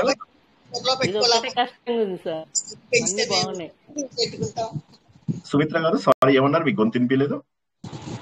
ఇంత స్లోగా చెప్తున్నా బుర్రలో పెట్టుకోలేకపోతున్నాము, అడిగిందే అడుగుతున్నాము. స్పీడ్ గా చెప్తే మేమేం బుర్రలో పెట్టుకుంటాము అంటున్నానండి. ఓ అలా అంటున్నారా? Okay okay sir. ఏంటి సార్ ఇంత స్లోగా? ఇలా అయితే ఎప్పటికీ కంప్లీట్ కావాలా సార్? దశకాలు ఎప్పుడు పోవాలి? మా దశలు ఎప్పుడు మారాలి? మీరు ఇంత స్లోగా చెప్తుంటే నేను ఏం చేయాలి? ఎంత ఫాస్ట్ గా చెప్దామన్నా కూడా కొన్ని కట్ చేసి చెప్తున్నాను తెలుసా, మీరు నమ్మరు. నిజంగా ఎవడైనా వ్యాస భాగవతం ఇంట్లో ఉన్నోళ్ళు చూడండి, నేను చాలా కట్ చేసి చెప్తున్నా. నేను నోట్స్ తయారు చేసుకొని మీకోసం అని చెప్పి 1-2 గంటలు ప్రిపేర్ అయ్యి చెప్తున్నాను. ఇవాళ అయితే కొన్ని నరకాల పేర్లు రాసుకోవాల్సి కూడా వచ్చింది. సో మరి ఏం చెప్తాం? ఇక ఇంపాసిబుల్. మీరు భాగవతంలో ఉన్నవన్నీ చెప్పడం చాలా కష్టం, చాలా కష్టం. ఎస్పెషల్లీ భూగోళ వర్ణన లాంటివి మనం మైండ్ లో పెట్టుకోవడం ఉంటుంది. నరకాలను కూడా మైండ్ లో పెట్టుకోండి. మిగతావి కథలు వాటిలో ఉన్న తత్వం కాబట్టి తెలుసుకుంటాము. చాలా వరకు చెప్పుకుంటున్నాం కానీ చెప్పనివి కూడా మిగులుతున్నాయి ఇంకా కొన్ని. బట్ మిగిల్చకుండా ట్రై చేస్తాను. నేను మాక్సిమం చెప్పడానికి ట్రై చేస్తాను. 80% అయినా చెప్పడానికి ట్రై చేస్తాను. ఓకే, 1:30 అయింది. మరి ఆపుకుందామా? రాత్రికి మళ్ళీ కలవాలి కదా 9 o'clockకి. అందరూ కూడా తెలుసుకున్నటువంటి సత్యాలను నెమ్మరు వేసుకుంటూ భగవంతుడి ధ్యానం ద్వారా, భగవంతుడిపై భక్తి ద్వారా నిజమైన జ్ఞానం వచ్చిన మరుక్షణం చేసినటువంటి పాపములన్నీ కూడా భస్మీపటలం అవుతాయి. కాబట్టి ఆ భగవంతుడి యొక్క కరుణ కోసం ప్రార్థిస్తూ మరొకసారి తప్పులు చేయనటువంటి స్థితికి అందరూ చేరుకుంటారని, ఈ రోజు విన్నటువంటి ప్రవచనం అందరి జీవితంలో తప్పక మార్పును తెస్తుందని, అందరికీ శుభం కలగాలని ఆశిస్తూ ఈ రోజు ప్రవచనాన్ని ముగించుకుంటున్నాం. వచ్చే శనివారం మళ్ళీ కలుద్దాం. ఈ రోజు రాత్రి 9 గంటలకు సంపూర్ణ మహాభారత ప్రవచనంలో పునర్దర్శనం. జై శ్రీకృష్ణ. శుభం భూయాత్. జై శ్రీకృష్ణ.